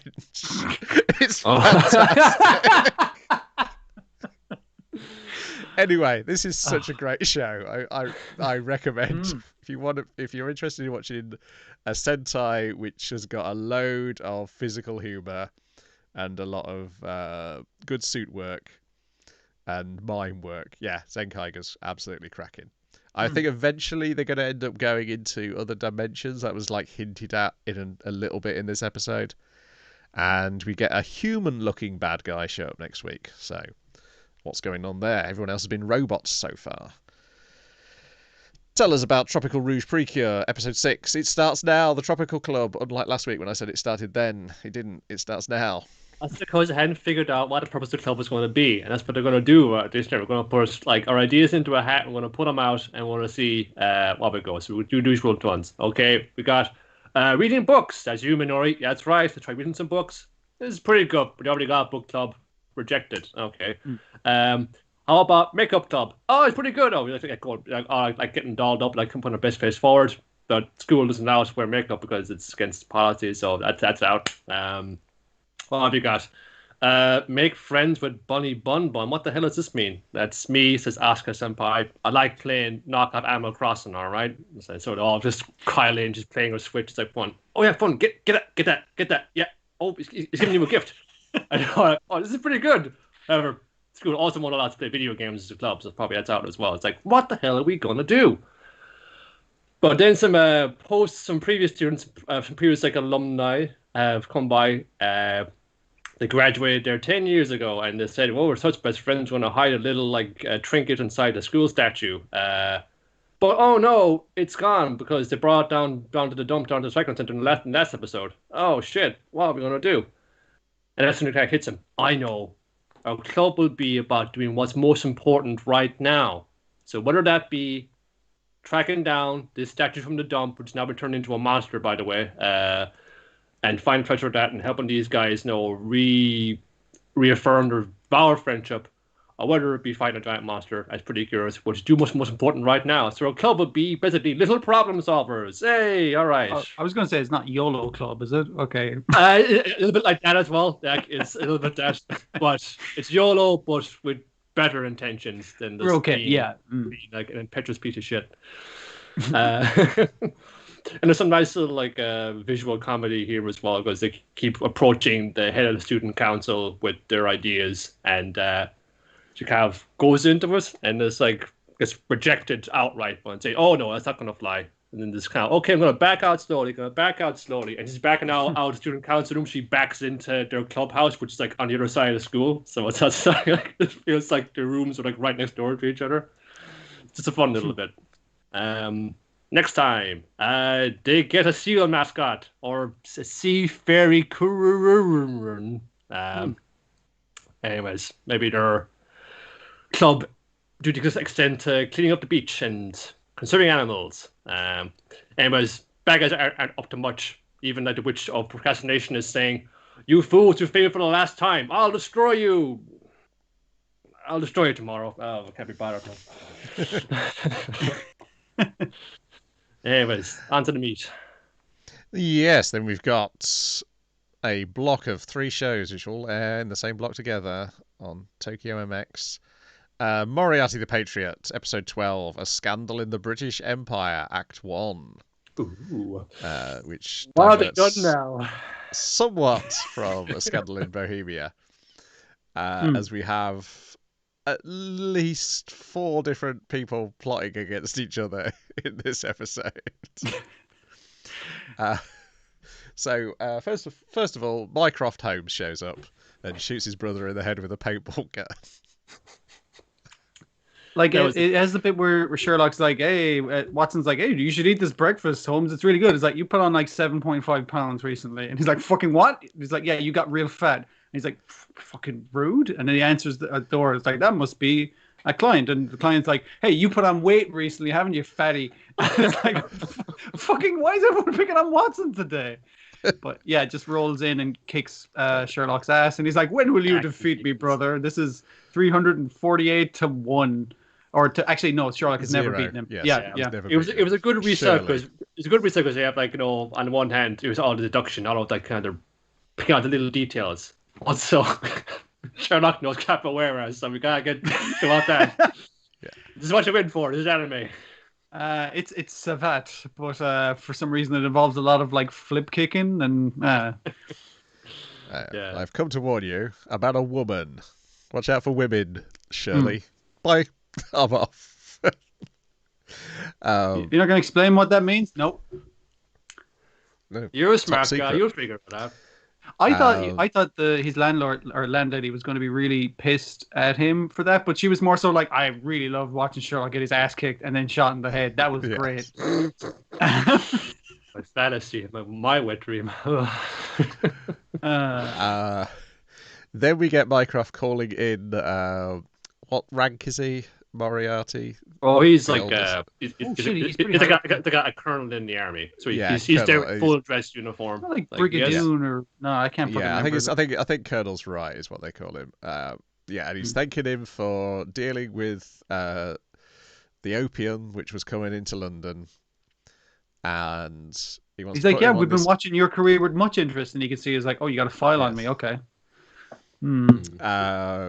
Yeah, and now you're suspicious because you're like, okay, well, Mycroft's as smart as Sherlock, possibly smarter because he's hanging out with his own brother. So has he already figured out what the Moriartys are up to? And is this what he's telling him? Is that a plot to entrap the Moriartys rather than what he actually wants them to do? Because your man, our eldest Moriarty brother has figured out kind of like, okay, so I need you to go get this photo, this incriminating evidence, and he's like, if whoever gets this evidence will look at the evidence, and if they see the evidence, then they'll know the evidence, and then they are just as capable of blackmail. And it's like, this seems like a setup to catch me. Yeah. I was trying to figure out, this Moriarty, is he like his villainous brother, or is he going on with it as well? Is he on the up and up? Because I'm going to figure that out now, depending on how they act to this. Because he'll probably, if he is, he'll go straight to his brother with this, and they'll fucking plot something else against it. So I'm going to be ready for it. And meanwhile, Sherlock's got his new client who's going to come to him in a mask. And it is the King of Bohemia, it turns out to be. And in a really non-disguising domino mask. Yes, and he wants he wants Sherlock to recover a photo in the possession. Oh, it's the self-same woman that Colonel Moriarty has been sent after, Irene Adler. My goodness. Colonel Moriarty isn't just been sent to get the photo. He's like, take her out. Liquidate the asset. Yeah. She knows too much, kind of thing. So he's not even recover the photo. He's like, fucking kill her. Whereas the King of Bohemia is like, get this photo. Here's £1,000 like money down and a check for like 7,000 on job completion. And they're like, that'll pay our rent for 10 years, which is a great reaction. You gotta do it. We'll take the case, and then the king goes home, takes off their disguise, and they are Irene Adler. Yeah. It's just like, just the kind of double layers of fun. Oh, they've been wearing a mask. It's like, oh yeah, the little kind of shitty mask. No, the real mask was what she wasn't wearing. The entire disguise, yeah. That was pretty good. And you were kind of thinking, it's like, did Sherlock figure that out? Because he's the kind of guy to figure it out, and he was openly mocking the prince the entire fucking time. Well, the thing about this now, and it bears out in the rest of the episode, it feels like Sherlock is the dumbest guy in the room. What's going on? Because he has this bit where they go over to Irene Adler's house. I'll be like the detective, and you're going to be Watson, this escaped criminal, or this criminal we've had in prison. You've hidden some evidence in this house. We must investigate. And she lets them in. It's like, okay. And he's like, wow, she's really accommodating. I didn't think she'd be this fucking foolish. It's like, oh, and it's like, Watson, drop the smoke bomb to pretend the house is on fire. Yeah. The smoke. This bit is out of the book. Yeah. The smoke bomb bit, at least. Well, I mean, her disguise isn't from the book, but her being a master of disguise is. Yes, from her having the photo is. But it is actually the Bohemian royal family who want it back. Yeah. In the book, yeah. So it's little bits of the book flipped around. And yes, remixed and in a really sets off the smoke. way. It's so good when they sets off the smoke bomb, and then they realise the house is actually on fire. It's not the smoke bomb, and she's just standing there in the smoke. Is like, oh, did you? This photo? Yeah, and Watson going like, you found the photo. Well done. and he's kind of like, Watson, turn around. There's a real fire behind you. Well, it looks like two guys came in the house and burned it down and trying to like break into it. Looks like you better let me live in your place. We don't want to get to the papers now, do we? Yeah, and so they figured out that this is all. The other guys have figured out that this is a plot to make it harder for her to be killed. She's making herself super public. Yeah. Yes. Bear in mind at all times that William Moriarty and whoever else they got like one Freddy and what's the sniper called again? You know what I mean?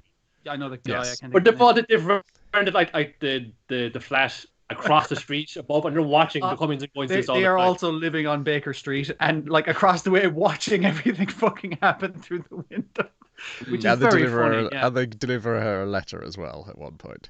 Yeah, I think at the end they of the shove episode. it down her cleavage somehow. Bumps into her. Excuse me. Like, yeah. And then she looks away and goes, "Oh, got a letter in my cleavage." Then they go out on the town buying her new clothes because all her clothes burned in the house fire, which is basically just an attempt by her to make sure that everybody knows she's hanging out with the world famous Sherlock Holmes. But she does save an actress who's pushed in the Thames while this is going on.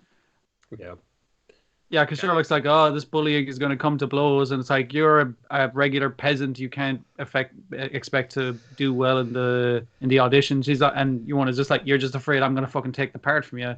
Gets pushed in the river, and they're all laughing. Haha, you can't swim. She jumps in, ruining her new dress, and gives her like an inspiring speech because obviously she wasn't an actress. She was she was a prima donna of the Vienna Opera. But retired since. Like, don't let them get you down, man. If you're fucking good, it'll come out. You fucking go out under your own steam. Don't matter what no one says about you, about who you are, where you come from. If you fucking got it in you, you will go places. You show them how.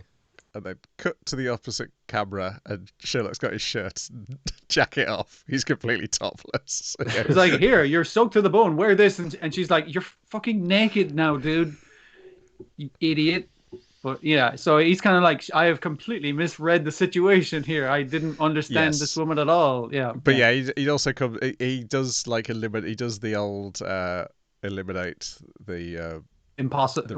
Once you eliminate the impossible, whatever's left is truth. So it's like, this doesn't seem like the kind of woman who would blackmail someone. Yeah. So what else is going on? Is he coming to the conclusion that she was the king in the first place? I don't know. No, it's not clear from this. Yeah, but it could be. He's coming to that conclusion. I can't remember how the episode ended now. It ends with them kind of going back into the thing. Him in his fucking Victorian underpants and her wearing his whole suit by the look of it. And she gets bumped into by William Moriarty. Oh, that's where the letter comes in. Yeah, because the sheer audacity of them sending the letter with a huge M stamp on it. They don't give a fuck. Like the other thing is, he can do this without it going back to his brothers, because it's like, I, Moriarty, and he's like, in this letter, hello, dear Countess, I am Moriarty. I am to assassinate you and take the photo. If you could do me a favor, it's probably like something like, I'm just going to be bold as fucking brass here, and Sherlock still couldn't fucking pin it on him. Yeah, I mean, unfortunately, don't go looking up Irene Adler on Twitter recently, otherwise you'll be spoiled by a much later plot development, which blew my fucking mind, and I don't know how they're going to get away with it in the anime. I've forgotten what thing that is. Okay, I better not look it up then. Yeah. I appreciate how usually Sherlock Holmes spin-off things tend to give Irene Adler a lot more to play with, because I think she was only like in one book or one story or something like that, but she's taken on this like prominence of her own, just because by virtue of but she was pretty cool though. Let's see more of what she can do. It was one of those Sherlock quotes where it's like, I've been defeated by 4 men and one woman, and that woman is Adler, obviously. Yes. So she is an impressive character. Yeah. It's probably because of just her relatively kind of brief appearance that she has this kind of mystique around her, and I suppose some things have more success than others now. It's the whole Boba Fett thing. Oh, he's so cool. He's got a cool costume. But then you kind of, when you dip into it more and demystify it, it's a lot less interesting. But with something like this, they're seizing upon those strong aspects of her, where she's like this counterpoint. She's this like rival to Sherlock, and probably Moriarty as well. She fits into the Moriarty theme of being above your class kind of thing. Like absolutely. She was born. She's an American originally, isn't she? And she achieved all this fame and retired quite fucking young. Yeah. Happily. Anyway, I'm biting my tongue so hard it's going to bleed soon. But I will say Moriarty. I've read a book. Yeah. So. No. It's nothing to do. The way where it goes is in a very non Arthur Conan Doyle direction with that character. Yeah. Okay. And it made me realise. It made me realise that it's not just the Sherlock TV show that's an influence on this. There is another piece of British fiction that is, I suspect, very much an influence on where this is going. And I was like, oh, that's quite interesting. Because when that's happened in Japanese media before, I really enjoyed it. And we talked about it a lot. Exciting stuff. Right, next up is a slightly less serious story. I would say that Moriarty the Patriot is not that super serious. Dragon Goes House Hunting, Episode 1, A Hoard of Homes. There's a lot less murders in this, I suppose. Well, there's a lot of attempted murders. Yeah, a lot of attempted murder of one specific dragon. Yes. We meet Letty, a absolutely useless dragon who has let an adventurer steal one of the family's eggs, and so Letty's father has kicked him out of the house. He only had one fucking job and he fell asleep on them. Yes. And saying it will respawn when we move into a different map is not going to get him let off. It's not the point. It's the principle of the whole thing. I love that it's halfway D&D, halfway Monster Hunter. It's pretty fun. Yeah. It is basically whatever it needs to be to make a gag at any point. Exactly. Which is what I quite like, because there's a bit of Dragon Quest in there, and then there's the bit where it just completely breaks the setting and talks about reality TV.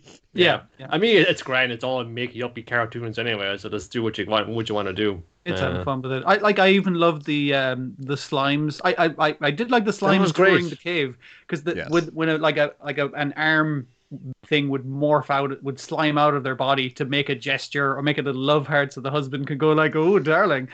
And just the guy showing them around is like, "Oh, I'm glad you like it." And this one has defenses against adventurers, and it also has a secret passage so you can escape if needs be. Oh, buy now though, because if you sign up now, this still has got a camouflage spell that's good for next 2 years. So well, it's behooves you to get in there. Oh, honey, we gotta go in here right now. Like that was great. I love those guys. Yeah.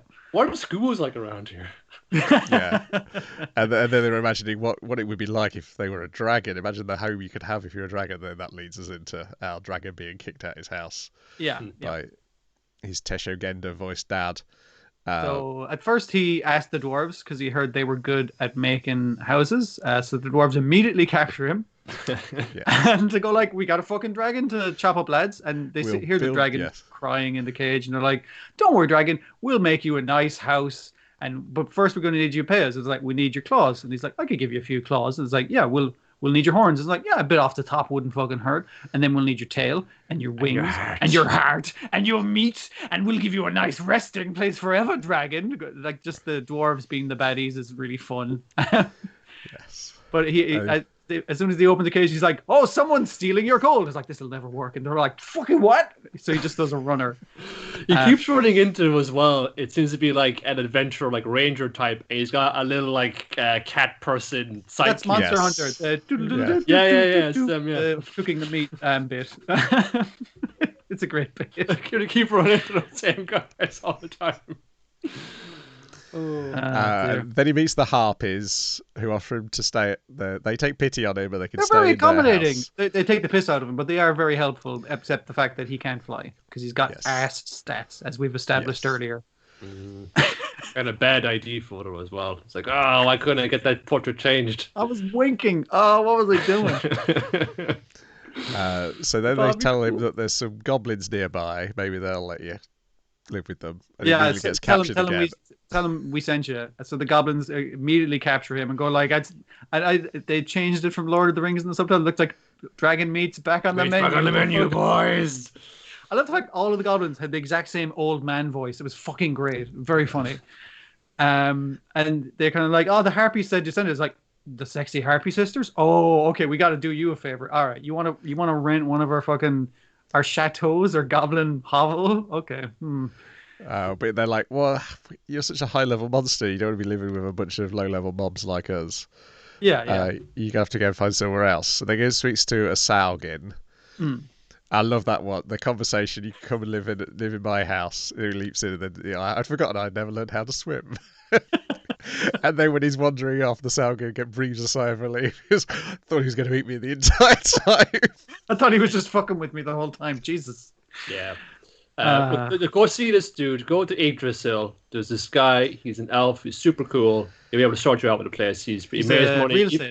He made his money on magic and real estate. So he's probably the guy you want to talk to. He gets waylaid by some adventurers on the way, and they're just like, "Cool, a dragon. We will defeat you, dragon." He's like, "Fucking." He's just like, he's trying to converse. He's trying to talk his way out of it, and he nearly does several times. It's like, enough talk. It's like, but we've been talking up to now. It's like, we are the heroes. It's like, isn't that weird? Because you're supposed to be called a hero. You're not supposed to call yourself a hero. It's a job title. Just lots of good back and forth comedy stuff. And then he is saved by the self-same elf architect real estate agent, Diarrhea. Well, I'm not sure whether it's supposed to be a diarrhea pun. I believe there's a character later on called P-chan. So. It's already possible then, yeah. I did like he's like, "Oh, are you okay back there, dragon?" And you see the charred corpses of the adventurers. I know they're going to probably just like be a revive spell in the next town, but man, it's grisly. I like it. This was a lot of fun. Yeah, and then after credits, you get a gag about the D&D concept of everybody walking at exactly the same speed. Yeah. Which I was like, why is that in a cartoon? And I love that it's in a cartoon. In a comic, but now it's in a cartoon. It seems to be. Now I will go get into the actual like how something, but I mean like they're starting to give me a taste for it, which times is like, oh, we had a nice place for ourselves before, but then some heroes came along, and there goes the neighborhood. Am I right? Their dungeon got featured in Hero magazine, and it's like, then we're just gonna keep getting raided. Like, yeah, like all the incidental characters were super fun. Yes. Yeah. I'm curious as to why it has no credited scriptwriter. It had about 8 credits on storyboards for this one episode. It is directed by the person who is credited with the idea for DD Fist of the North Star. And who also did some storyboards on the 2 Daiichi series. So yeah, I'm curious as to how this production... I'm curious as to whether it is just so much taken straight from the comic, the fact that there's no script. Yeah, I think so. If it was that many storyboards, it was probably using the comic as the storyboards, and that's what I was suspecting that, particularly because he's worked on Daiichi stuff, and I know Daiichi does that on some of his shows. But yeah, it worked for me. I do like his weird little body movements of how he walks, of his shit. He's got these like weird little tiny hands. Yeah. He's super ripped because he's a fucking dragon, but he's like really pathetic all the time. It's like just the way he hunches over and everything. Yeah. It will depend on whether or not you are able to get on board with the voice because he's a big dragon, but he's a whiny motherfucker. He really is, yeah. And that voice can really kind of grate on you. Yeah. But I grew up with Orville, so this is nowhere near Orville. It's another one you can kind of put in line with. There's been a bunch of these lately now. To something like Delicious in Dungeon, where we're going into the dungeon, we gotta feed ourselves. Let's just eat the monsters we kill, and here's how you can prepare them into a number of tasty dishes. All those dishes always look delicious, yeah. Or there's even one now where there's a guy, he's like a linguist, just going around examining the languages of like orcs and lizard men. And it's like, well, being a lizard man, they can only produce these kind of sounds, which equate to so-and-so thing in this language. And he's just trying to study that from like a purely like scientific like standpoint. It's kind of alright. I've enjoyed both those series. They're really good. But the idea of just like and a more comedic bent in it, real estate in a fantasy world. I'm just like that's fun too. But from a monsters perspective, again, the humans, the dwarves are your general kind of goodies are the baddies of this setting, basically. Yeah. It's exactly the sort of fantasy humor I like. It's like the idea of applying a bit of real world logic to a fantasy setting, and also specifically the mechanics of role playing games in those fantasy settings. Yeah. And then seeing what humor comes out of doing that. I really enjoyed it. It feels a lot looser. With so many of these things, like, it's set in a fantasy world, but it's always so dead set on establishing the internal logic of the thing, and why this is basically they played a video game for too long and they want to write a comic about it or a book about it being about a video game. He was like the rational reason why this video game thing exists, but this is just like very elastic. It's just going any which way it needs to. This feels a lot looser and freer, and is fucking confined by the formula, I suppose. This fucking rigid framework. Apparently, we'll get Joji Nakata showing up later in the series. Always a joy. As somebody called Lord Samuel. That's the dude who can read the phone book and you listen to it all day. Talking of shows, whose websites promise us a character showing up in the future, Megalobox, Season 2, Nomad, Episode 1. Los fantasmas tararean un réquiem. My Spanish is fucking worse than my English, considerably. Oh, well, I was going to say, mine is non-existent, because it wasn't even the option to take it at school. The Ghosts hum a Requiem, apparently. Apparently, all of these titles are going to be Spanish, and I'm not sure if it's Mexican or Spain Spanish. I'm not 100% sure, but I can't speak it for fuck anyway. It's nice that since Kimono Jihin is gone, that we have something depressing to talk about at the end of the podcast to bring us down. That being said, if I had time, I would have watched this twice because you can really just fun and get immersed for it. And this is a kind of like what will come to mind for me when this is an anime for adult audiences, and I mean that in the sense that here is like something that will like kind of respect you as an adult to pick up on things and just like allow yourself to just get immersed in the mood, really to explain all this shit to you, to pick things up naturally, and just fun steep with this for like 23 and a bit minutes and see how you feel about it. Except I did remember that I didn't like the last episode of the first series, and I did look online and I spotted somebody on Twitter who was making similar complaints, and they seemed to be a boxing fan, and they were pointing out that the boxing's not very good in this show. Like there's a couple of in the last season there was a couple of episodes that the boxing was particularly good. Obviously it opened with that to kind of give you the taste for it. Probably the best one is against that war veteran guy. I thought that was excellently fucking done. But for the most part, the fighting isn't the focus, despite it being a boxing anime. Exactly. Sure. It's not so much an issue. It may be an issue again when it gets to that final episode. And they were complaining the same thing I was complaining about, how it just became like a slugfest. In that there's no technique to Gearless Joe's style. Yeah, which you would think on the one hand that it may have devolved into that because they were relying primarily more so on the gear to do a lot of the work for them, so a they lot of the don't visual need work. to get out technique in. But Joe's thing was, I haven't got any gear, so I got to rely on nothing but technique to get me through. but he seems to kind of just like take the hits anyway and just come out on top. Yeah, very rocky yeah. fucking way of doing it. Like, Which it's may known for that explain group why he's probably hooked on painkillers when we find him here. Yeah, And yeah. hallucinating a man who, as far as I know, is not dead. He's just blind in both eyes at this point. Definitely not the way he is. Yeah, yeah.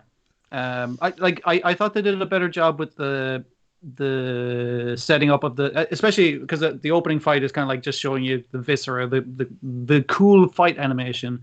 But the later fight at the end of the episode, I think they do a good job of walking you through the steps of it and everything. Yeah. You can read it really well, which is ideally what you want from a really good fight, basically. Yeah. Yeah, I mean, I really like the episode. I just I'd forgotten that I didn't like the last episode of the first series, and I was reminded by the end of it. Oh yeah, that's a concern I've still got in the back of my mind. And I was like, oh, that's why I've never bought it on Blu-ray. Yeah, but you got 12 episodes that are pretty solid. It's the same as one that's could be kind of spoiling the barrel for you, but I think it's got enough fucking good graces with me to warrant more. And I think they can do more of this. Oh, the mood in this episode is the mood it sets is great, because you're like, okay, you know that Joe's fucked up somewhere. We get a little hint of it. He had a exhibition match with the current champion, and that whatever happened there sent him on this spiral. Where he's back out on the road taking any boxing match he can take, but he's making sure they're not fixed. Or at least he's not going to throw the match. Yeah. That was excellently done. And even setting up the guy in the bar who just sees him at his fucking, not at his lowest, he's at his lowest this entire almost at his lowest step. And kind of meets him and just like, hey, fucking, yeah, how you doing, kind of thing. And it's just like, that's the guy that he ends up fighting later. And this guy is good. He's got good technique. But he's got like the presence, and everyone likes him, and people know that he's good. And it's just like, well, he can use that to his advantage. Yeah. And he maybe doesn't have like the ambition that Joe had. So it feels like this is a guy who can operate within his own limits. He's getting exactly what he wants out of his life. Yes. He's being exploited even here. If the boxing doesn't come through for him, you can always pick up a few more gigs down at the pub playing the Spanish guitar. And he's got a good looking truck. I think he's just like, he's not striving to be like the heavyweight prize fighter or champion of the world. It's just I got a good gig going on here. It's grand. I got me a truck, I got me some ladies, got me some opportunities to play my guitar. I'm doing all right. But the question is he the guy we see right at the start of the episode watching the last match of the previous series deciding that Megalobox wasn't for him, or is that a different character? That's why I wanted to go and check that, because I think that was that dude. He was like the bloody lion. He was like the fucking big hench dude in Megalonia. He was one of the guys that Joe had to take out along the way. Yeah. He's one of the favorites, but I guess maybe from fighting with Joe, or did he even get to fight Joe? That's why I need to watch it again to look back. Yeah, I was in the same boat. That was the thing. I was like, I wish I'd watched as soon as that scene came out. I was like, God, I wish that somehow I'd found an extra 7.5 hours in a day to go and rewatch the previous series. Not that I need that excuse now with this, because I'd watch it again straight away. But I'm pretty sure he was one of the main contenders in Megalonia, but he didn't get to the final for whatever reason. And I think seeing Joseph Owens kind of shook him out of the illusion he was living under. Or I guess maybe it's one of these guys who everyone was telling him he was a great fighter, but he may not have been up to scratch. Well, but it might be a similar situation to our guy, to our singing boxer in this one, where he's because Joe's like, you're clearly a fucking pro, but you've come down to the pros to fucking Dirt Town USA and are throwing fights for money just because it gets you paid and shit. And he's just like, that's all I fucking need. Like it's a similar. Maybe he's in a similar situation where he realized, I don't want to be the very best like no one ever was. I just want to fucking live comfortably. It's mentioned again on the news that it's been like a year or two since this devastating Was it 5 storm years? or natural disaster swept over the country. Yeah, So, it was a typhoon a year ago. I think it's Yeah. 5 years since That's it. Gearless Joe. Since the first Megalovania. Won the Megalonia. Megalonia. Yes. So we've got on the character list on the website, which does have an English site. We've got Joe, obviously. We've got Nambu, who appears in an hallucination in this episode. We've got, in a few hallucinations. I think it's any time he's taken the pills, the painkillers. Yes. Sachio, who has apparently not grown in 5 years, so maybe he'll just be appearing as hallucinations as well. Well, you know, it's a rough world out there. He isn't eating right. Yes. We've got Yuri, who is now in a wheelchair. Mm-hmm. We've got I think also like Yuri, he's the trainer for the new champion as well. Yes. Mac was never a great megaloboxer and suffered a life-threatening injury in the course of duty when he transformed into a police officer to help his family. Okay, I don't know if he's a returning character or a new character. We've got Sakuma, a talented young entrepreneur who triggered a revolution in medical technology with a field called neuroengineering. I believe he's new. Returning, though, we've got Yukiko Shirato, the CEO of Shirato Concern. We've got her brother, Mikio Shirato, the guy who made his AI gear in the first series. We've got Aragaki, the war veteran character, coming back. Okay. And we've got other new characters. We've got Chief, who we met here. We've got Marla. We've got Mio. And we've got Liu, who is alternately spelled Liu and Ryu on the English website. So. Those appear to be the characters they've revealed so far. Yeah. So yeah, it's a decent bunch of recurring characters from the first season. By the looks of things. Yukiko got a haircut and Yuri's growing his out. Yeah. Well, I don't want you to look like me. I better grow my hair out. Sweet mullet. And so that Mickey has got a sweet mullet as well. He does. I mean, like everyone's changed enough. Like Joe has more scars and a sweet beard to go with everything else. Yes, and unfortunately his animal metaphor dies and he has to bury it. I thought that was really fucking cool, and the fact that he sees it, like, crashes, he sees it later, it's been run over on the fucking road when he fucking swerved to avoid it, and then he kind of like leaves it on the road, and then he clearly comes back later to fucking bury it. It's like it's just there's kind of a great tragedy to it, and it's just the fact that was the cool thing in the show and also in the opening of the show. But he's not that person anymore, and he can't get back to it. Exactly. He kind of wants to, and it's still important to him, which is why he goes back and like gives reverence for it to begin with. But I don't know, there's something about him, like he isn't quite sure why he's doing. Thinks, I'm going to take these pills anymore. He throws him into the corner of the filthy bathroom in the back of the pub. But he goes back and he crawls around that urinal and he picks them all back up again because he needs to. Because he wants to be that kind of put on tough, hard ass some guy with resolve but will again, but he can't find it. He doesn't know where to find it now. But yeah, also, but at the same time, you're like, oh, if you know what franchise this is part of, you're like, okay, if he pulls himself out the gutter and gets himself back into Megalonia, it's like, is death what awaits him? And that is dying in Megalonia is a better life for him than scurrying around on drugs, taking these small boxing matches. There's a line from the first series that always sticks with me that he says in his first encounter with Yuri is that they don't make tombstones for stray dogs. Which is a really killer line, but it's got this fucking depth and volume to it. Well, except of course he did make a tombstone for his stray dog here. Literally does that in this episode. Exactly. Because no one else would have. Like, so that's basically how he expects to end up, like, dead at the side of the road. But he's like, for you, random fucking stray dog, I'm going to make this. I'm not going to let that happen for. Yeah. Like he can kind of, it's a metaphor for him, so obviously he can see himself in this random fucking dog. As much as he's isolating himself from people that he knows, he still wants someone to do that for him. But can he get back to it? Will he get back to it? Well, we know he will because we need to fill out the rest of the series, of course.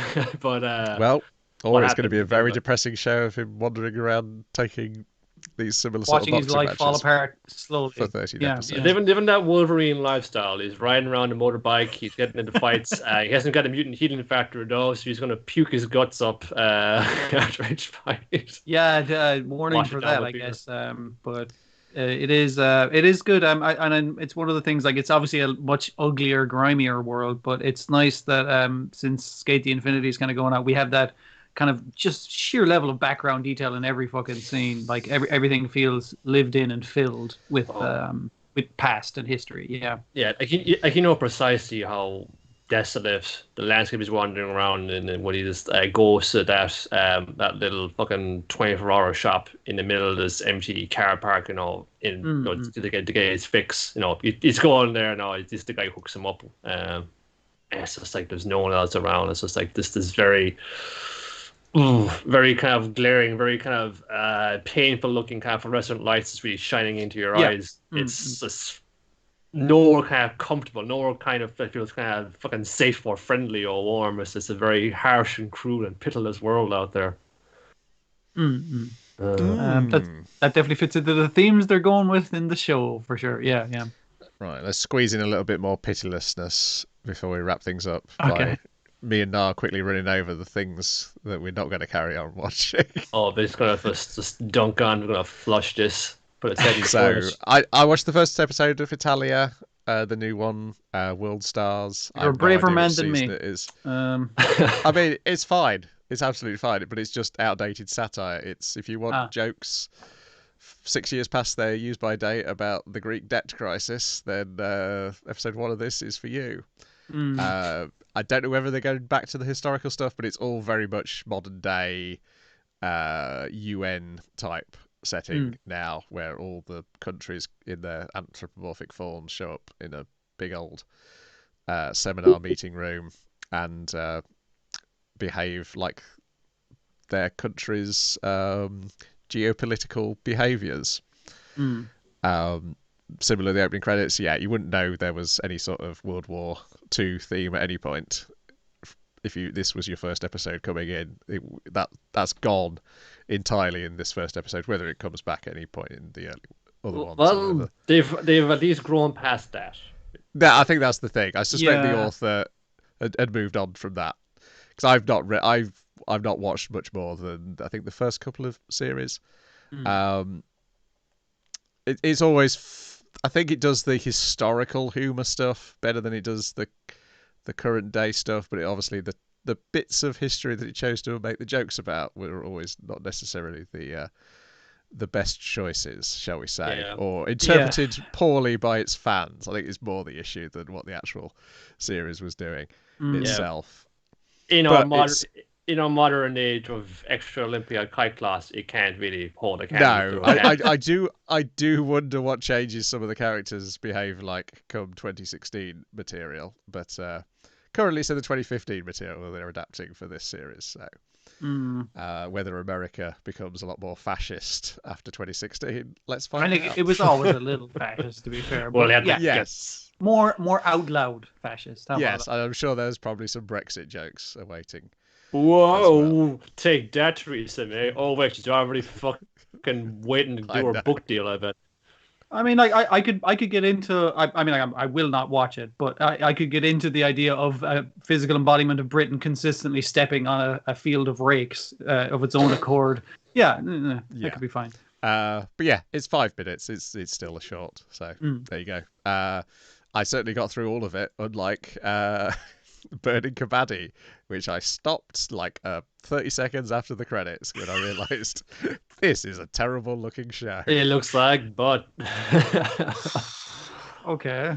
Well, it's Kabaddi, sure, and it's about we're going to get this dude, who's good at sports in school. We're going to get him to join the Kabaddi team, and it's kind of funny that they make a whole dig about fun. You probably heard about Kabaddi. Yeah, I've heard about Kabaddi. You know, it's that sport, but you got to go up the line, but you got to keep saying Kabaddi. But then, yeah, hilarious. But yeah, it's a serious sport, man. It's a really cool sport. We're going to show you how. And it kind of just does it then in a very literally, here's just like the fresh template, you know, straight out of the printer. If I will do a sports anime, and it just shows that presented in this manner, all Kabaddi has is that weird little thing about saying Kabaddi. It'll go over some of like the technique of it and all, but it's just not exciting to get into. Now the main dude trying to get in is a bit of a piece of shit as well, which, you know, is refreshing. He's kind of given up any motivation for pursuing sports in school. He's going to be a live streamer instead. Right, you know, fair enough. You know, it's kind of good that. I mean, who would do that? That's who would do something like that? But it's like, you know, isn't this like idealistic, starry-eyed dude who thinks, "Oh, Kabaddi's so cool, I'm going to get into it." But that's outside of that. It's just not very engrossing. Yeah. I suspect with a more competent presentation, it would be that sort of bog standard sports thing would be more appetizing. But it's not a disaster. That's the worst thing about it. It's just low effort. It's like if it was a disaster, at least it might be an exciting thing to watch. But it's just like the worst thing you could be is like plain. Very plain. Plain, yeah. I mean, it was sports adjacent for sure, but coming off of something like skate, it's not going to hold up. It's not going to do it. Not that everything can indeed be skate or any other kind of, like, you know, your favorite sports anime du jour, but you need to have something going for you. I think with Kabaddi, it's not enough to say it's a sports TV show, but it's about Kabaddi. Isn't that crazy? Yeah, but what's unique to Kabaddi that you're going to implement into the whole of it? What's going to make it stand out besides being about a weird sport? Because you could just do fucking water polo. We're getting water polo for the next season, in fact. They'll probably will do something more exciting with that. They're not going to just rely on it being water polo to be the fucking main USP of the thing. I also watched a little bit more, probably like 30 seconds more, of Joran, the Princess of Snow and Blood, which had the opposite problem, where it opened so fucking strongly that after the credits, it's like a massive come down. Oh. Yeah, it's a weird one. It's open, it seems to be like ancient Japan, maybe, and you have this woman, she's fighting like a demon man monster, and she proclaims her oath, and a bird kind of grabs onto her arm, she bleeds blue blood, and then she kind of gets her whole new costume. And it gets this kind of cool effect where she's wreathed in blue flames, but as the blue flames kind of like pass over her face, you can see like her skull underneath, this kind of x-ray vision job. It's a key in effect, and she fights the demon monster man. Credit sequence, and then we arrive in the year 1931 of the Meiji era, and the Tokugawa shogunate is still going strong.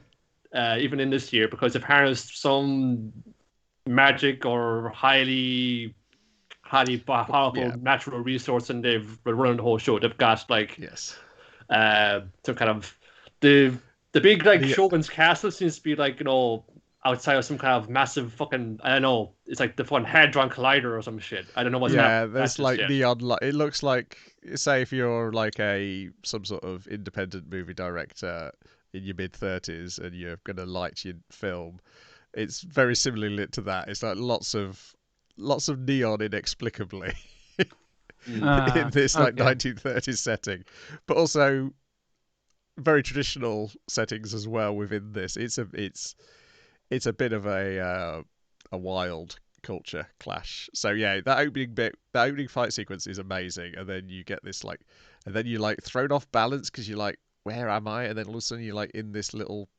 house with a little girl fishing out vegetables from a storage pot, and you're like, okay, why is she still using this when we just saw that castle's got electricity apparently, and they have cars, they got a radio in that house as well, which I'm sure that's probably is still a thing. I'm sure that's probably is for the setting. It's just the lighting of that castle just threw me off entirely. Poor people do exist, Brian.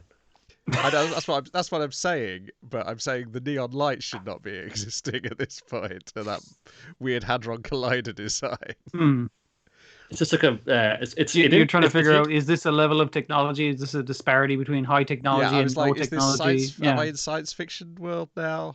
Why is we dealing with this cute little moppet and her sister, who's clearly the person we saw at the start? Well, it's an alternate history like thing because it's the year 1931 of the Meiji era, and they say Meiji, but even though the Meiji quite aren't fun, well, there could be a Meiji emperor, but it's definitely a Tokugawa shogun because they're still in the picture apparently, and that was definitely about haves and have-nots, especially you bow down to the emperor, you bow down to the shogun, and that's that. You are a peasant, and that's your lot. You're going to live with it, if you got super science energy or not. So it could be an interesting thing to explore. It's mostly going to be about the shogun's or the emperor's secret police squad, which. I'm not sure Joran is the name of the main character. She goes under many aliases. Sawa is a real name she uses apparently, and they're just going to be undercover because you see like a shot of a map, and I think France seems to own like the southern part of Japan, and there's some French dudes smuggling in animals for using experiments to make human-animal hybrid people. Probably something to do again with the Monster Man you see in the opening bit because. By the end of the episode, she's fighting all these one of these Monster Man dudes. Who's this fella I'm seeing in some sort of Phantom of the Opera type base with a load of snakes and more neon lighting? That is the man who kills Sawa's family. Okay. Because now we have this like flashback to her when she was a little girl, and her older brother saying, "Just stay inside the cupboard there, Sawa, and don't come out. No matter what you hear." And then he goes out and sees like this dude with the scar. I think it's some kind of like snake-shaped scar. It's a bit more kind of vivid than that. But he's going around, he's hacking him down, and she sees through the crack in the door the man with the scar, the snake on his back. He's the one that killed my family, and he's like, I think, oh, I see she's shown herself again. I will bring her into my fold or whatever like that. I don't know. It could be interesting to explore. Maybe I might go some interesting directions with it, but I do not have the time. And it does get back up to that visual style, that kind of really like thick-lined design for the characters, and that interesting like X-ray blue flame effect, which goes for like Sawa and also anybody else like the Monster Man, who happened to be that dude who was also trying to hit her in her day job at the used bookshop. It's like, hey, baby. I just come back from France. Here's this book I got. I'm up for free. I'll try and chat you up again later. So I don't know, it's something to do with our France corrupting from the outside or something like that. But I do not have the time to do it. It is the Marduk Scramble director. And the director of the on hiatus Tokyo Babylon 2021. One of the directors. Oh, you dumb motherfuckers.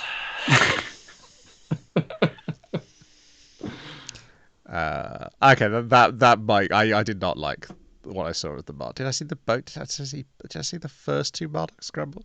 I've definitely seen the first. I may have seen the second as well. I can't remember how many they showed. It was the writer of the original books who was the wife beater, wasn't it?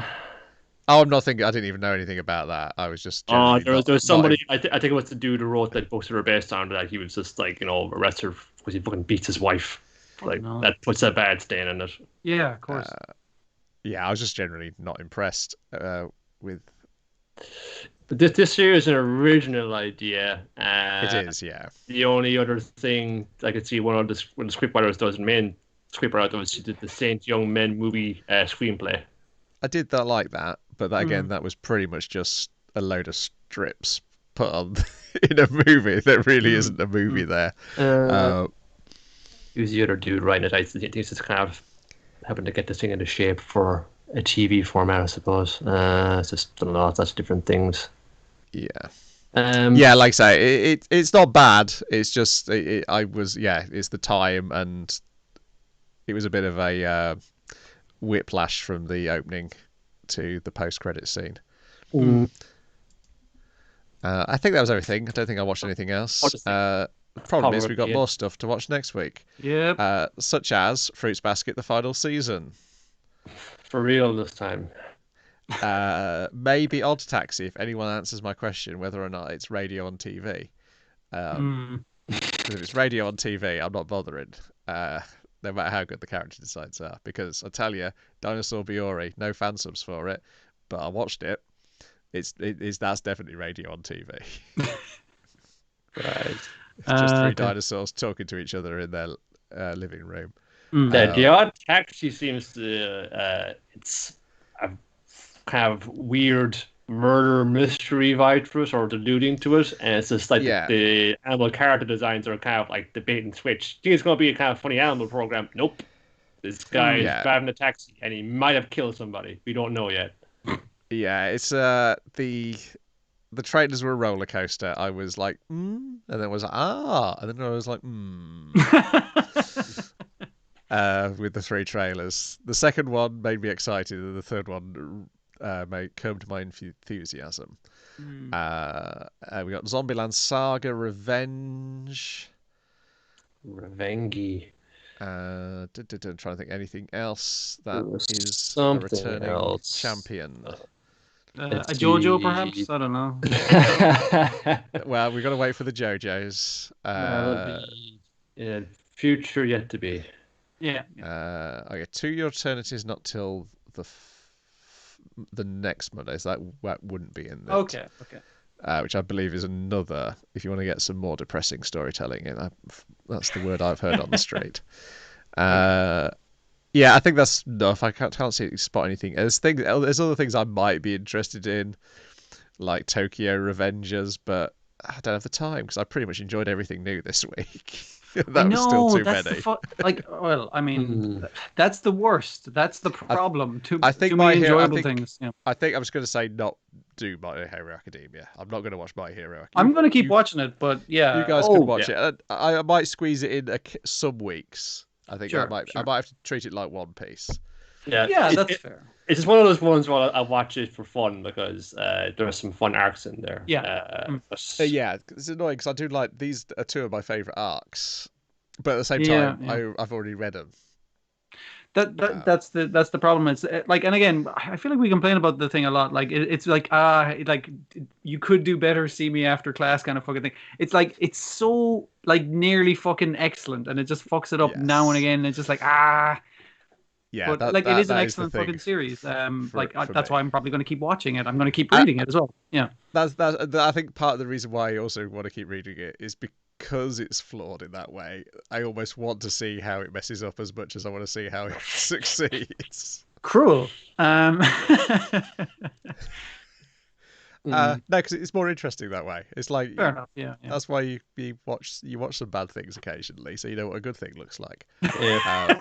I think it's just one of those ones. It's a big, very prominent, very visible series. It's gotten a lot of people interested in it as well. That's good. They hope they can jump on to other things after that. I hope they do. That'd be class.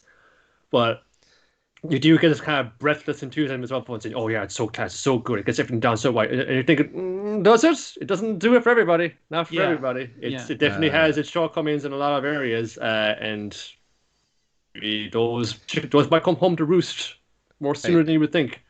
Who knows? If the hardware move we're doing at work goes poorly, I may have loads of time to watch anime next week. Because nothing might be working. Well, like if I'm counting this right, like even if I eliminate talking about My Hero Academia, that's still 8 things from this week I'm going to continue fucking watching. Yeah. Not including things starting. Fucking hell. Yeah. That's gonna That's going to cut into a lot of my time looking dreamily out the window, thinking of when Stone Ocean is going to arrive. Keep me distracted. Yeah, fair enough. But exciting stuff. You've got Cure Sunshine as Jolene. You do, yeah. I peruse. Unusual name. She's Japanese Egyptian. It's like, ooh, that's pretty good. And she's supposedly been a JoJo fan for years, so this is like a dream, a plum role for her. Well, yes. You look her up on... She got into it from Jolene, wasn't it? Yes. Yeah, that was her one. And the same with... She said she wanted to play one of the supporting cast members. She could never play Jolene. Oh, it was just, You- I can't play my hero. I will play someone to support my hero, which is just like that's got to be a dream, right? You're playing your hero. Yes. Well, yeah, you look up on Google image search and there's like pictures from when she was doing the weightlifting anime of her pretty much just dressed like Jolene anyway. So yeah, she'd be great. Looking forward to it. It'd be good. She's the sounds like a good fit is based on hearing her in Precure Sunshine, because as is kind of powerful, of course, in the even numbered sections of JoJo's, just like Josuke, Jolene, at least initially, is an impetuous dumbass who bites off more than she can chew. So a great casting for the role.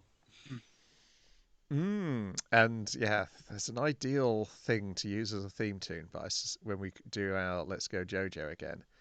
But I wonder if, just like the old Bazaar in Cairo, it will somehow still be under copyright. God damn you, extended copyright laws. We'll just do our own cover of wherever we need, and cover versions are all right. or I'll just go through the YouTube music directory and find something similar that is free to use. Find a particularly bad MIDI. Yeah. Pitch it down 50% and call it a vaporwave track. Yeah, sure. Or just shout DJ Khaled over the top of it and no one will notice. Righty, that is everything for this week. We'll fight amongst ourselves over what we're actually going to watch next week. And we'll be back here on Tuesday. Is that right, Niall? Tuesday sounds delightful. That will be Tuesday I can count. I need to put the calendar to do this. Tuesday the 13th. The 13th. Ooh. Oh dear. Yeah, I'll try and get as much things watched as I can. I may struggle because I'm going to spend most of Sunday testing that hardware I mentioned earlier. Yeah, let us know how it goes anyway. Sure. Well, don't overeat. Don't eat too much in one sitting. That's for here to have fun after all. But I may see. I'll have to see when I get that time back off.